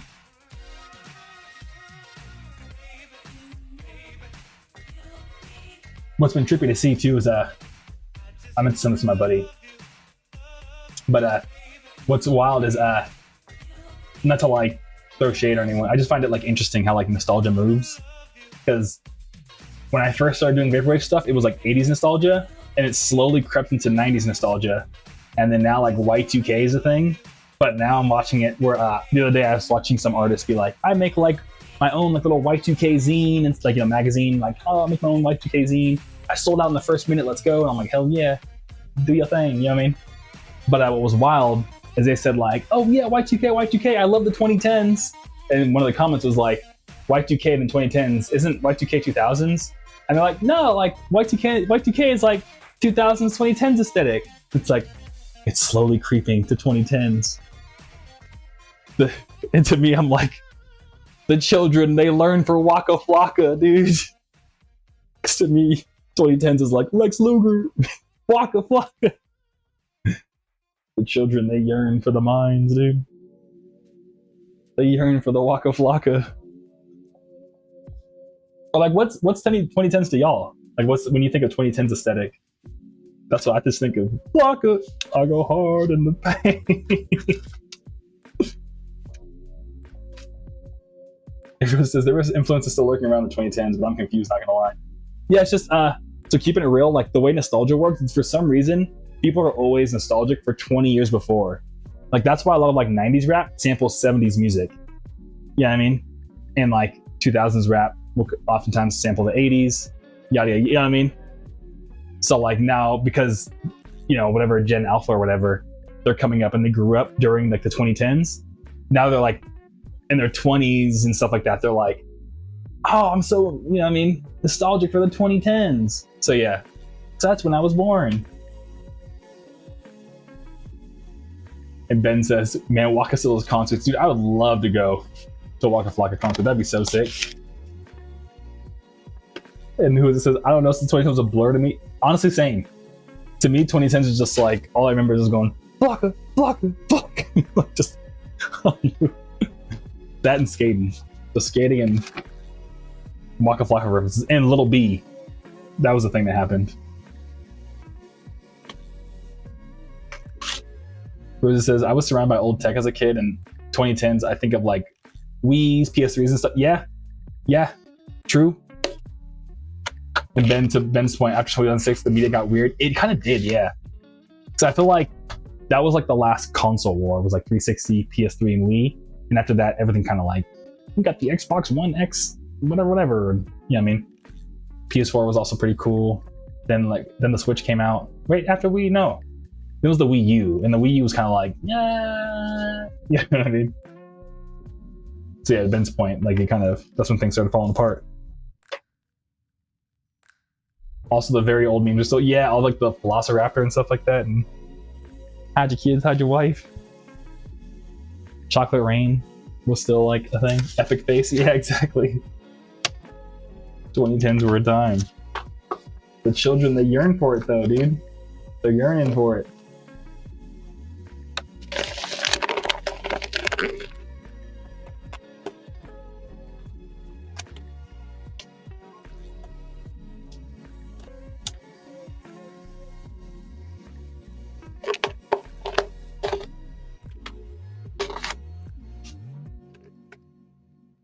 Epic rap battle on Undivided Proxy. Yeah, that was still the 2010s thing. The children. They're like, please bring back epic rap battle. Oh, that'd be comedy. The 2010s aesthetic. They yearn for the 10s, dude.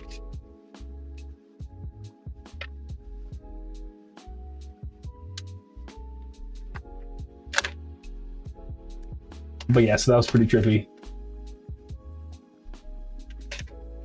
Rose says all the Minecraft videos that were simple on YouTube. Yeah. Yeah, that was like when Minecraft was, yeah, less clickbaity. Yeah. Jay says, don't tell me dubstep's coming back too. Honestly, Jay, I'm kind of surprised it hasn't already, dude. I'm like really genuinely surprised there hasn't already been like a dubstep revival. Because I thought there would have been one by now. But if dubstep to me was like, to your point, like 2011, 2012, give it like 5 years. Like once we hit like 2030, Jay, I bet that's when we'll start seeing dubstep. Yeah, it's right around the corner, Jay. I think it's right around the corner. The children are gonna start messing around, being like, this song needs a little bit of wub wub wub wub wub wub wub wub wub wub. And Undivided Proxy before YouTube started doing ads. Oh yeah, dude. Yeah, all the nostalgia's kicking in the 2010s. It's all flooding back to us. That's funny.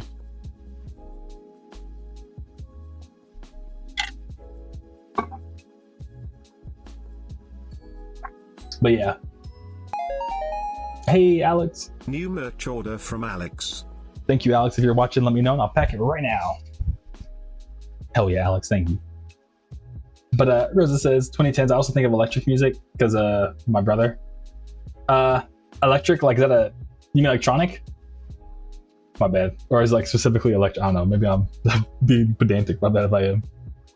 But yeah, electronic music. You make a good point because that's when like Jay's point, dubstep was coming up. I feel like dance music was just a thing. Like that's what if you think about it, that's when Lady Gaga started to pop off. You know what I mean? It's 2010s, and she uses very electronic sound and stuff like that. So electronic music started becoming more main. Like Justice was kind of going crazy. Daft Punk was kind of going crazy. Daft Punk's a little older, but still like Justice was going crazy back then. Like electronic music was kind of having like its moment for the first time. You know what I mean? Like in the mainstream at least.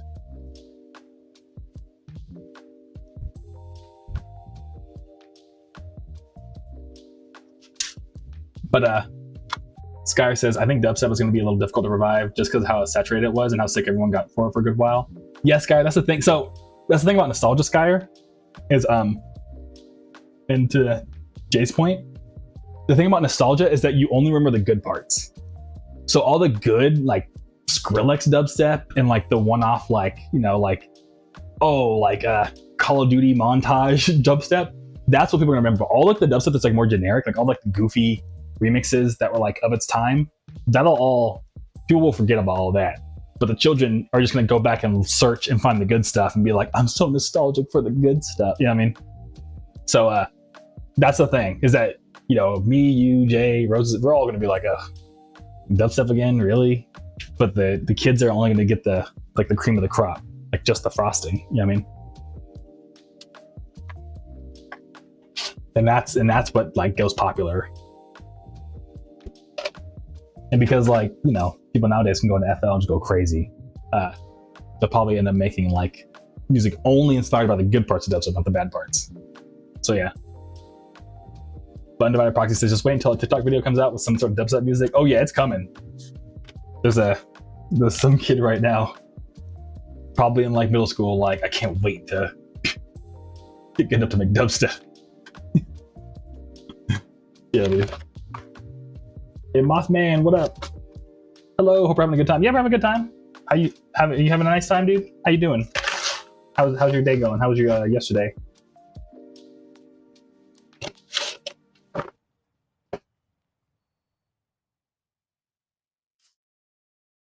And Rose says it's kind of weird to see kids talk about years that they were either toddlers or non-existent while we were alive. I know, right? That's just, yeah. But I mean, like, we did the same thing growing up, you know what I mean? At least I did, I don't know. I used to be like, oh, Mom, what was it like when you were growing up? You know what I mean? Like, it's just, there is like something like an innate, like, I think, curiosity around that, you know what I mean? The time period around you were growing up. Something about it.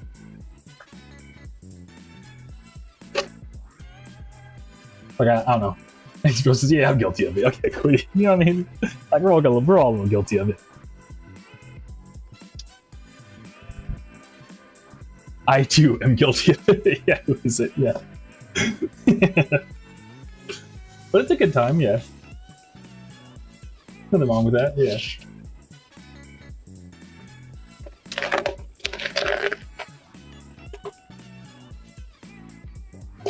Yeah, what else is 2010s? CD players are on the leaving. Yeah, it's like that's when like CD players are just starting to like die off. And then I find like slang kind of funny. What kind of 2010 slang was there?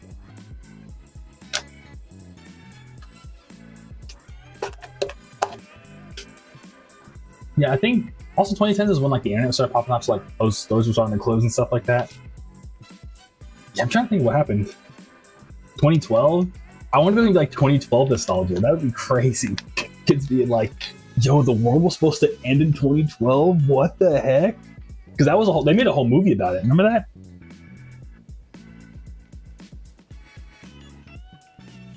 Nostalgia for the world was supposed to be ending. And under proxy, I'm talking about more recent, like Unk. Oh yeah. No, yeah. Children's slang is hilarious. YOLO was a funny one. No, for real, it really was. But I'm not gonna lie, sometimes I still say YOLO. At least in my head. I'll be like, YOLO. Swag. Swag culture, dude! Yo! Yeah, swag culture coming back would be sick. Oh, dude. If one day I'm walking down the street and I see like a 14-year-old wearing like an Obey hat, snapback, with like the jean jacket, I'm gonna cry, dude. I'm gonna be like, hell yeah, dude. Hell yeah, dude. With the whole... I can't do it without laughing. Oh my god, dude. I have to do this with a thumbnail. Remember the whole like... the whole... Oh my god, dude. We're doing that for the thumbnail, don't forget. Dude, if I see a kid post it on Instagram, I'm crying, dude. But was this? I think of everyone calling their lovers poop once. I think it was Bae. Oh yeah, Bae was a thing for a hot second. That's Young Bae. That's Young Bae's whole name. What's funny though is that like Young Bae named. I was there when it happened. Young Bae. I mean, I wasn't there, but I used to follow him on Twitter. I remember that he started off doing Young Bae. Everyone loved the name. But then as like the word Bae became like less trendy, it was kind of like, oh, should I name my artist name kind of like a trendy word? You know what I mean? So remember they tried to change the name to Dallas Cotton? And then like that did way worse. We just went back to Young Bae. With Young Bae is still a sick name, but yeah, it's just funny. And if I probably think we start on MLG, dude, MLG coming back, I would be so hyped for that, dude. MLG compilations coming back, that would be sick. MLG culture was like, just Doritos, Mountain Dew. That would be. I feel like that's its own layer of meme. I feel like that people never got tired of that. I think that's always been like yeah, MLG, let's go. You know what I mean? And Skyr says, Unk really new, or is it one of those bits that black and white kids latched into? It's more black slang, to be honest. But you know, Skyr, you're spitting. You're always spitting, Skyr. But yeah, who is it? Also agrees. Heck yeah, Jay with the laughing emoji. Yeah, I'm glad you. Yeah, but yeah. If like Tumblr came back too, that would be crazy. If the kids started making Tumblr accounts. Because Tumblr kind of was like the social media. Like I'm always tripped out that like Odd Future Wolfgang, like Tyler the Creator's like OG Collective, started off as like a Tumblr blog.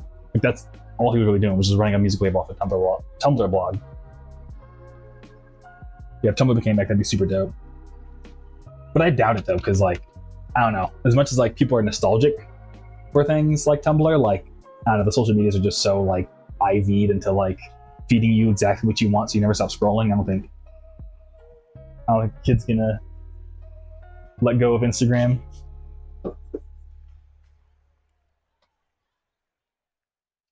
And Rose says it's very small nowadays. Yeah, oh yeah, Rose's Tumblr was big, and it was like crazy because you could be Tumblr famous. It was like a wild thing.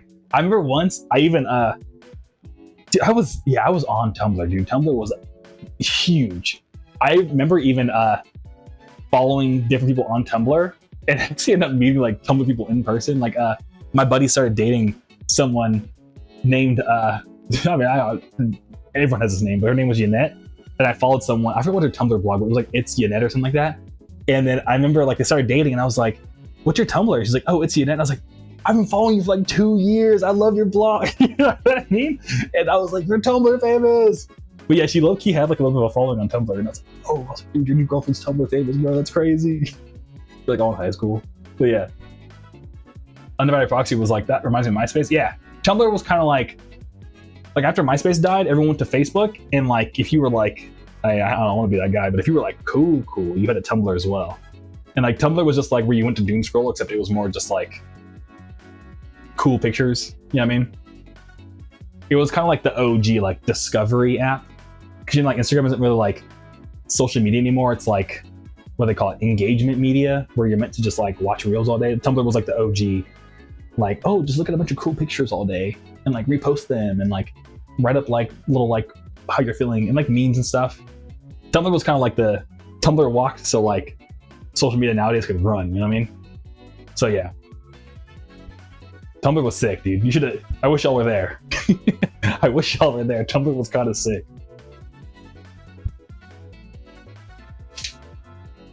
It was kind of like Pinterest. Tumblr was like low-key like Pinterest, but like had a social media element to it.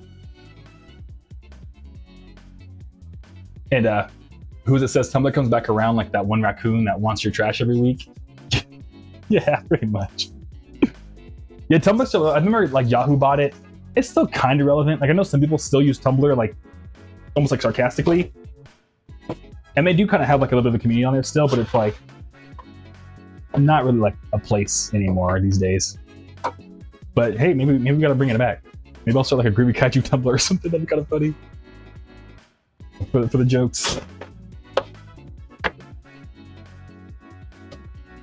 Yeah, who is it? Gotta say the quiet part out loud, yeah.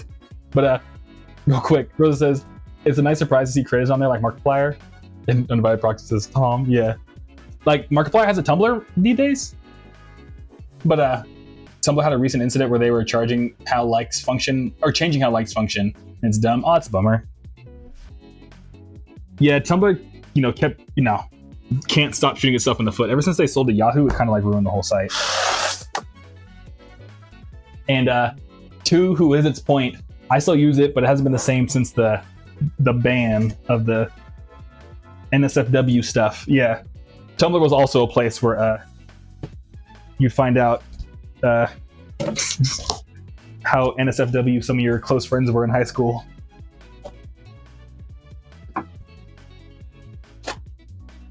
It was a good time though.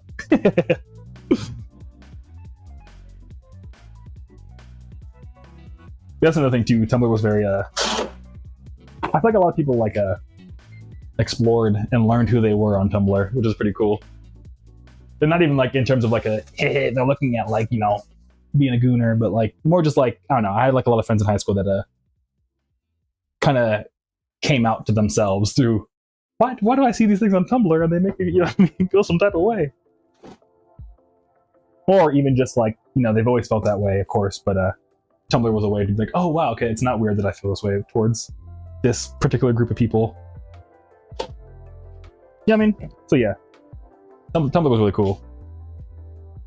But I'll be honest, I was mostly on there with the cool pictures, but also I ran my whole thing is I made a skate blog. So since I made a bunch of skate videos, what I would do is I'd make GIFs from all the clips we would film with my friends, and then I would post animated GIFs of all the clips we were filming before the actual full-length video came out.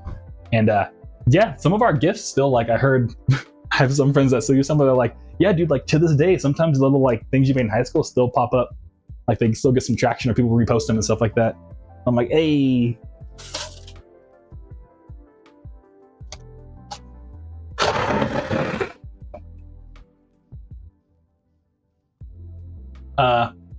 But who's it says they slowly brought it back, but it's still not the same. Oh, okay, yeah.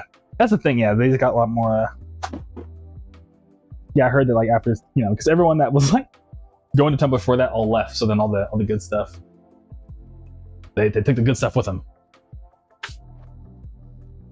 And Rosa says, I want to run a fan blog there dedicated to Kirby, but I've been focusing on mental health to manage that.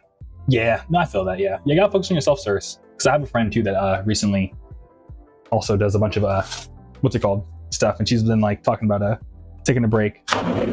She runs a community thing, and she's like, oh no, I'm gonna get burnt out. I'm like, well, my advice is that if you're getting burnt out on something, don't force yourself to do it, or else you're gonna end up hating it. So you know what I mean? So yeah, take care of yourself, Roses.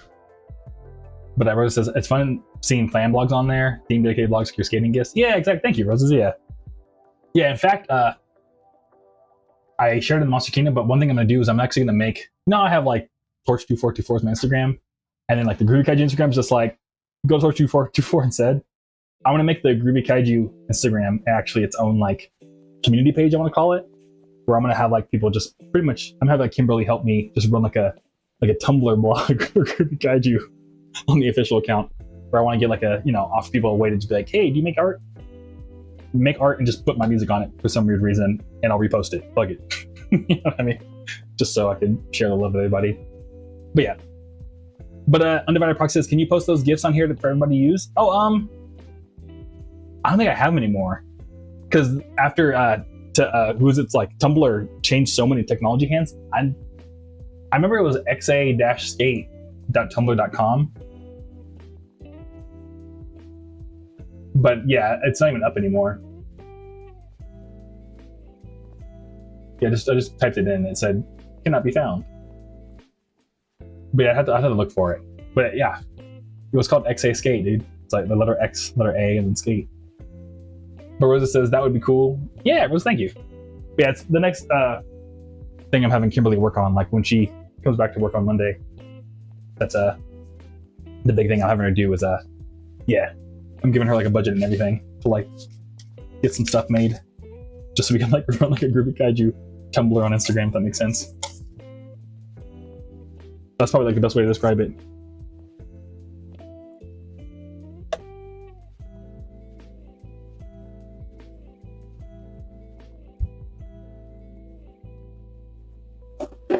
But yeah, this week I'm about to literally, as soon as we're done streaming, I gotta this whole next week I'm gonna be so locked in. It's about to be crazy.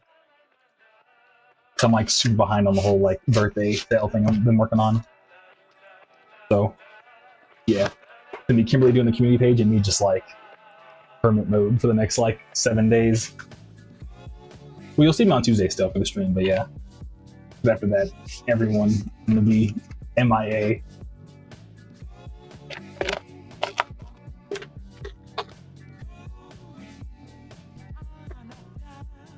Oh my god. But what's crazy though is I'm supposed to have some event happen to me according to my astrology, so I'm also uh-oh. I'm about to be busy though. Another Proxy says, can't wait to see those. Yeah, same. By any chance, did you see the 3D Monster Zero thing I got made? It's gonna be kind of stuff like that. It's gonna be a page of stuff like that. That's the plan. So yeah.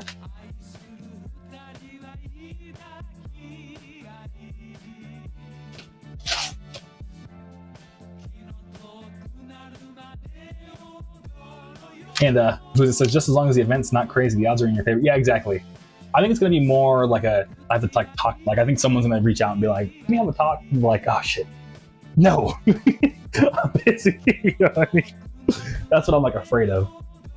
Because I might end up having to talk to. But I have to pack orders, so maybe I don't know. Maybe worst case scenario, I'll just be like, "As long as I can pack orders while we're talking, sure."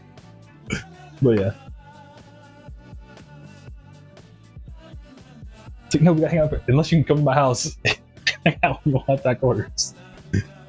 No, might be one of those kinds of weeks for me. I'll be okay. And then Divide Proxy says, I haven't yet. I'll check it out in a bit. Yeah, no worries on Divide Proxy. I mean, it's just like an animation. It's on my page. It's not like, oh my god, the greatest thing you've ever seen. But yeah, I mean, it's just like, it's a cool little neat thing. It was my first time getting like something 3D commissioned, so I was like super stoked. Rose says, I got a good question. I saw Godzilla merch in my mall that had Godzilla figures from movies. Do you happen to have a favorite version from a movie? Oh yeah, hey, thank you, Roses. Yeah, my favorite is, I don't know the name of the Godzilla, because like they have like the different eras, like the Showa era Godzilla versus this Godzilla. But I think it's like Godzilla 2000. The reason why I like them, yeah, Roses, there's so many different, exactly, we were talking about the same thing. There's so many different versions. It's because one of the Godzillas, the 2000 era Godzilla, if you look at their face, like, so it's like the, I don't know, when I picture Godzilla, the one I see in my head, it's the one I grew up with, but one of the Godzillas has cat ears. So it's like, he has like this really gnarly, mean face, and he has like the cutest little cat ears. So it's hella funny. That era Godzilla is my favorite. And then if you like really look at him, you're like, oh, they did make Godzilla a cat. Yeah, I'll find it. But yeah, look for the Godzilla with the cat ears, and it's like, so adorable, dude.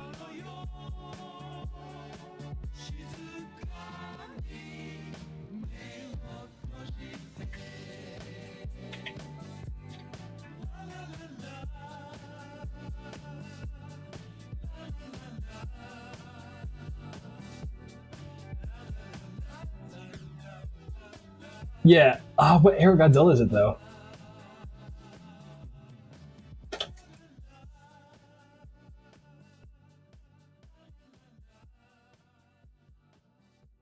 Yeah, it's called Heisei era and Millennium era Godzilla.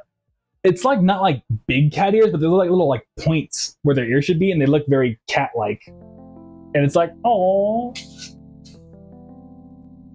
And you see the Godzilla poster that's just his face and it's goofy looking? I don't think so. Godzilla face poster. Yeah. Yeah. You're talking about the Dollar Tree one? Yeah, I saw like Instagram reels for it.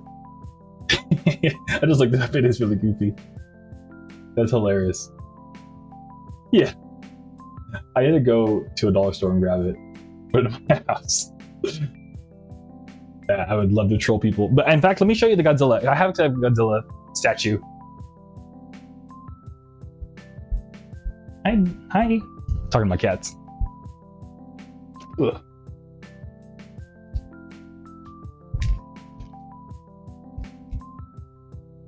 Yeah, I got this at Walmart for like $20. But if you look, I don't know if you can see it that well. But you see how he has little cat ears, Roses? Like on the little tips? This is my favorite Godzilla. It was at Walmart. But yeah, I'm trying to get it. But you see how there's a little like point? Not like cat ears, but like they look like little cat ears, dude. So yeah, that's so cool. Oh, thank you, Roses. Yeah, but I got this at Walmart like way back. It's like the cheapest Godzilla toy. But I was like, what? So yeah. Okay, cool. I'll put it back. I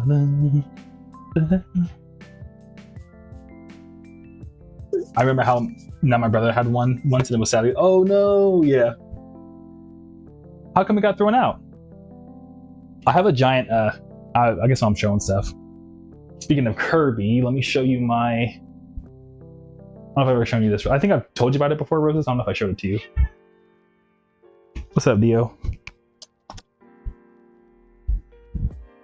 But yeah, this, speaking of things getting thrown out, I have this giant Kirby because back when I lived in an apartment, Oh, to make more space, an impulsive choice. But yeah, I found this Kirby because in like my apartment complex, there was like literally like a back alley where just a bunch of cars weren't supposed to park, but they parked there anyways. And this Kirby, for some reason, was just in the alley face down, covered in dirt, like near the trash can. And I was like, oh. So I grabbed it, threw it in the washing machine, and it came out like brand new. So now I got like this, I assume like $40 Kirby plush. Because it's pretty, I mean, it's as big as my head. It's really big. So yeah. So I got this. But yeah, it's still in my living room. Okay, let me put it back. Yeah, the cats hang out with them.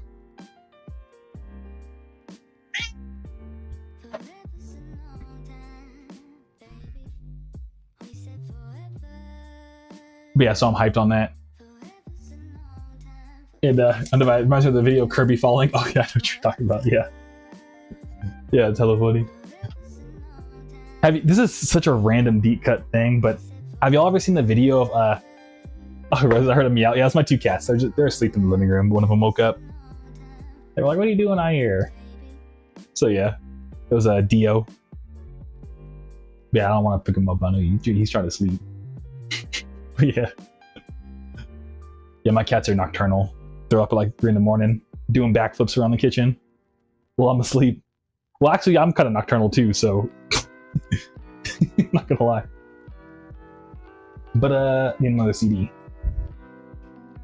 It's also a little worrisome though. I might actually not be able to pack orders until like Friday next week because I ran out of CD cases. I already ordered more, but yeah. But anyways, what was I talking about? I forgot. We were talking about Kirby, Godzilla. I forgot I lost the plot. Oh no. But Rose says, I was gonna tell you about the Kirby haircut. Okay. Rose says, I heard Kirby falling from the anime. It was so out of place when I saw the episode. Yeah, I know what you're talking about. I don't think I watched the entire episode, but that's funny. But I was gonna bring up, have y'all ever seen the, like, so it's that exact same Kirby plush, it's smaller, but there's a video of someone giving like the Kirby like a haircut, but like a fade, and they put a do-rag on the Kirby. And it's like playing like rap music in the background. I don't know, it's out there somewhere. It's in like my my memes folder. It's just a guy giving Kirby a lineup, and because like the material on the plushie, it actually like comes out looking really good. It's hella funny. What was this? Lol, yes. Okay, yeah, it's like one of my favorite Kirby memes. Yeah, I don't know why, but if you put any animated character in a do-rag, I'm like, hell yeah, that's my shit. Like, I like all the Dragon Ball Z memes of like Piccolo taking off his like headrest, he has like waves. That sounds funny. Yeah, I don't know. It's very my kind of humor.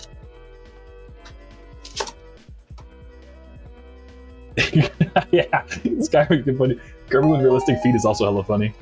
New merch order from Adrian. Thank you, Adrian. If you're watching, let me know. I'll pack it right now.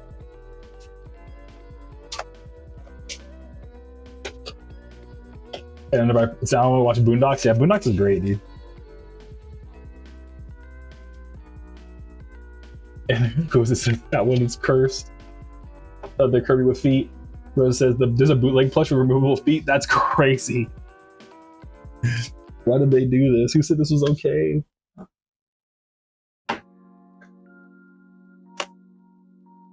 Oh.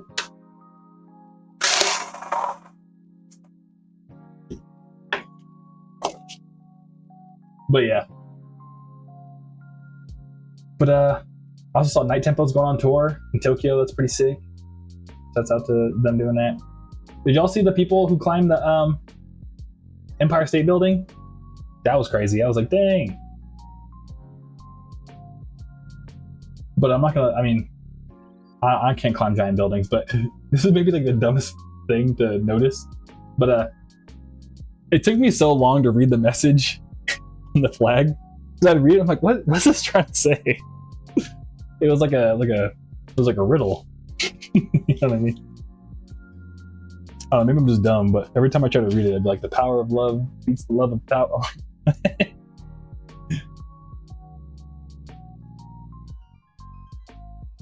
But sounds like they're not gonna get in too much trouble, which is pretty cool. Undivided proxies, yeah, I've been seeing people change the message. Yeah, I've been liking all the memes about it. Yeah, the memes of all the message changes have been pretty funny.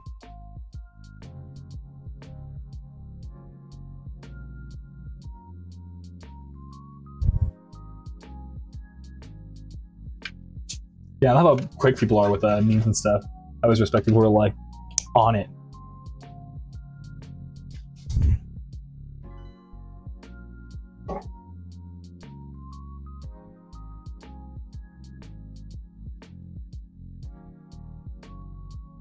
But other than that, I think that's what happened there.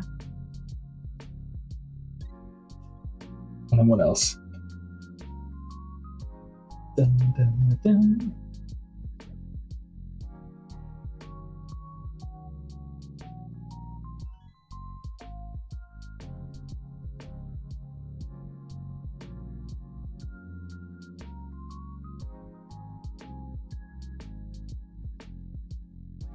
Excuse me.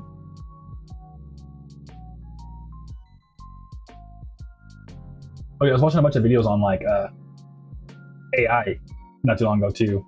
That was pretty cool. Learn more about like all the downsides, honestly, about it. So yeah. But Undivided says, any anime that you've been watching or recommend? Last anime I watched was Gundam Witch of Mercury, because a friend got it to me on Blu-ray for the holidays, like Christmas. I was like, it took me forever to watch it. It was pretty good, but the ending wasn't that great. But anime I would recommend. Have you watched Space Dandy, Undivided Proxy? If you like my stuff, the Space Dandy soundtrack was like honestly what I was trying to make, but in Vaporwave for the longest time. I feel like I kind of hit it with Groovy the Galaxy, but yeah, Space Dandy is like one of my favorites, and it's like pretty low key. Like not a lot of people I know have watched it. It was on Toonami and all that back in the day. Oh, yeah, I have it. Probably one of my favorites. Okay, sick. Heck yeah, dude. Yeah, other than Space Dandy, what's another like low-key one that I really like?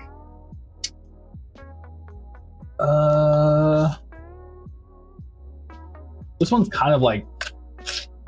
you ever heard of Witchblade? Core in the house. Lamau, dude. Oh my god, Skyr. The Space Dandy dance episode was my favorite. Yeah, that episode's super sick. Like the one where they dance on top of the giant disco ball. That one's super dope. I think mine is when Space Dandy has to be like the fake boyfriend to the redhead girl. I always forget her name. But like they like actually end up developing feelings, but it doesn't work out. It's like, oh, dude. I don't know, every time I watch it, I'm like, why, please?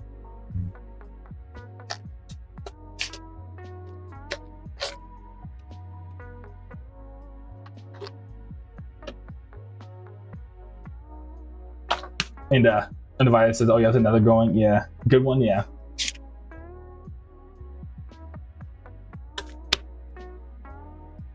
But yeah, one anime I feel like I've never seen someone talk about was it's called Witchblade. It was on Netflix back in like the 2010s. Funnily enough, we were talking about 2010s earlier.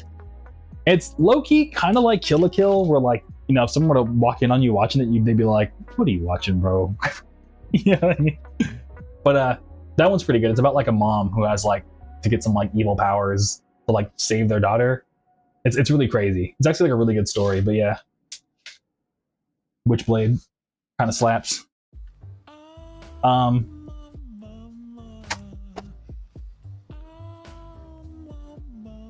Yeah, what's another anime that's like... I don't know. Yeah, these days I try to just keep up with all like the mainstream ones because I'll go to the movies with my homies. But I'm, you know, technically I'm caught up with Chainsaw Man, Soul Leveling. I'm caught up with, you know, anime is the one thing I'm like low-key caught up on. But like, I don't like catch up with every season, but you know what I mean? All like the big ones, I know. And like Demon Slayer, that's my shit right there, dude. I love Demon Slayer. But Rosa says Carol on Tuesday is underrated. I've yet to. What's that one? Look that up. Carol on Tuesday. I'll have to check this out. Oh, it's like a music one. Oh, sick. Oh. Yo, add it to my watch. I assume you watch Sergeant Frog. That's one that everyone in chat. I guess everyone who's. I feel weird saying chat always, but Undivided Proxy. Everyone. A lot of us here are like Sergeant Frog fans. But I still need to watch it. And Castro's Sins, I'll have to check it out too. Yeah, when I watch the VOD, I'll add Carol on Tuesday and Castro's Sins to my watch later, or watch one of these days. Because the thing is, I usually watch anime when I'm sick. That's when I make like, yeah. So I watch all my YouTube and I'm like, well, it's time to catch up on anime. But I haven't been sick for like a pretty long time, thankfully. So yeah.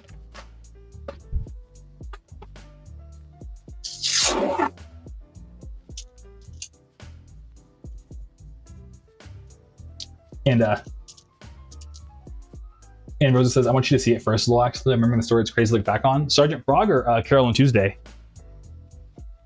Which one should I watch first?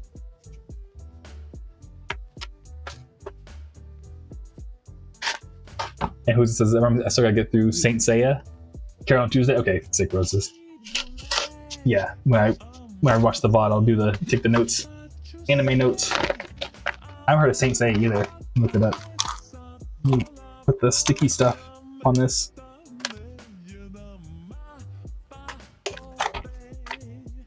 What's going on with Saint Seiya? Oh, that looks super sick. It kind of looks like low-key Thundercats. Oh, this looks super dope. It's all based on like Greek gods and stuff. That's cool. Oh. Yeah, because it says Greek gods, that's one way to put it. Yeah. Yeah, I was like reading the description real quick on the wiki. And Rosa says it's on Netflix one season. That's why. Okay, yeah. Yeah, probably if anything, next time I get sick, I'll just try Netflix real quick, watch it, and then yeah. And the Zodiacs, who is it? You tapped my special interest. I'm sold.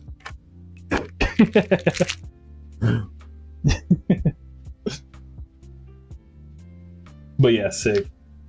You have to check out Saint Seiya. I also low-key want to watch All of Sailor Moon. And that's really weird, but that's not weird, but I was like low-key starting to watch it, but it's all like free on Amazon, get Amazon Prime. And I do got Amazon Prime, so Rose says, oh, same, yeah. Yeah, because what I love is that like I love seeing the memes. It's like technically Sailor Moon is more powerful than Goku.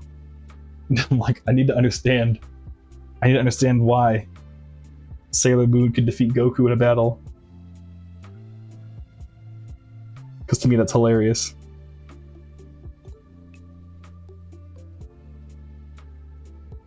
Rose says my sister was obsessed. That's what's up. Yeah, I think my sister was never like a Sailor Moon person. But she is into anime and stuff, so it's kind of surprising she never got into it.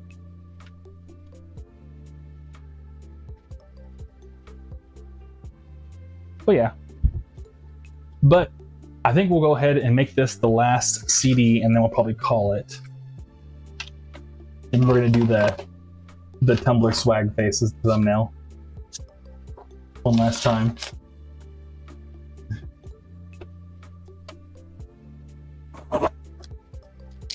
Dun, dun, dun.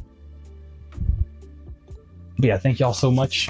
But yeah, main reason is, to who's this point, I gotta time my dinner better. I'm like starving right now.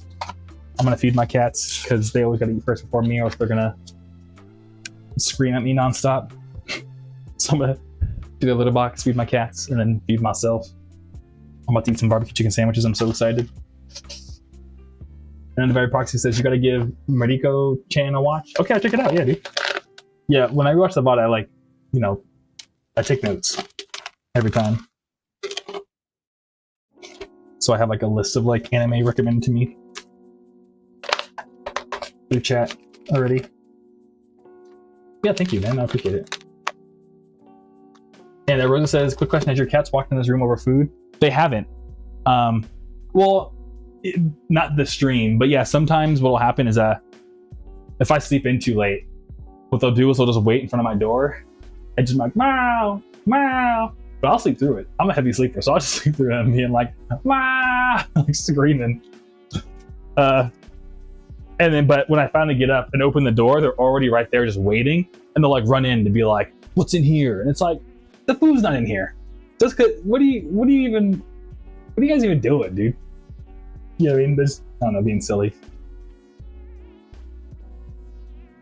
Rest that would wake me up. Yeah, it used to, but after a while, my brain was like, nah, just, no. You're asleep. And Undivided Proxy says, well, thanks for the entertainment. Of course, dude. Yeah, thank you for hanging out with us. I appreciate it. I enjoyed the stream tonight. You have a good dinner. You as well, dude. Enjoy your night as well. Who is it? Says, aw, yeah. I'm in a raid. See you guys in the next one. Take care. See you Tuesday's video. No worries. But cool. And if anyone's watching the VOD of this, I'm going to deliver all these orders on Monday. And, you know, we got some more during the stream. I didn't pour into the ones from today yet. So, yeah, your order's coming. I'm sending you food and then probably pack the rest of these real quick. That's like 3 left right here. So, yeah. Probably got like another like 10. But yeah. All right, y'all. Let's do the funny face for the stream, and then yeah. All right, we're doing it. That's the thumbnail. Get your own video.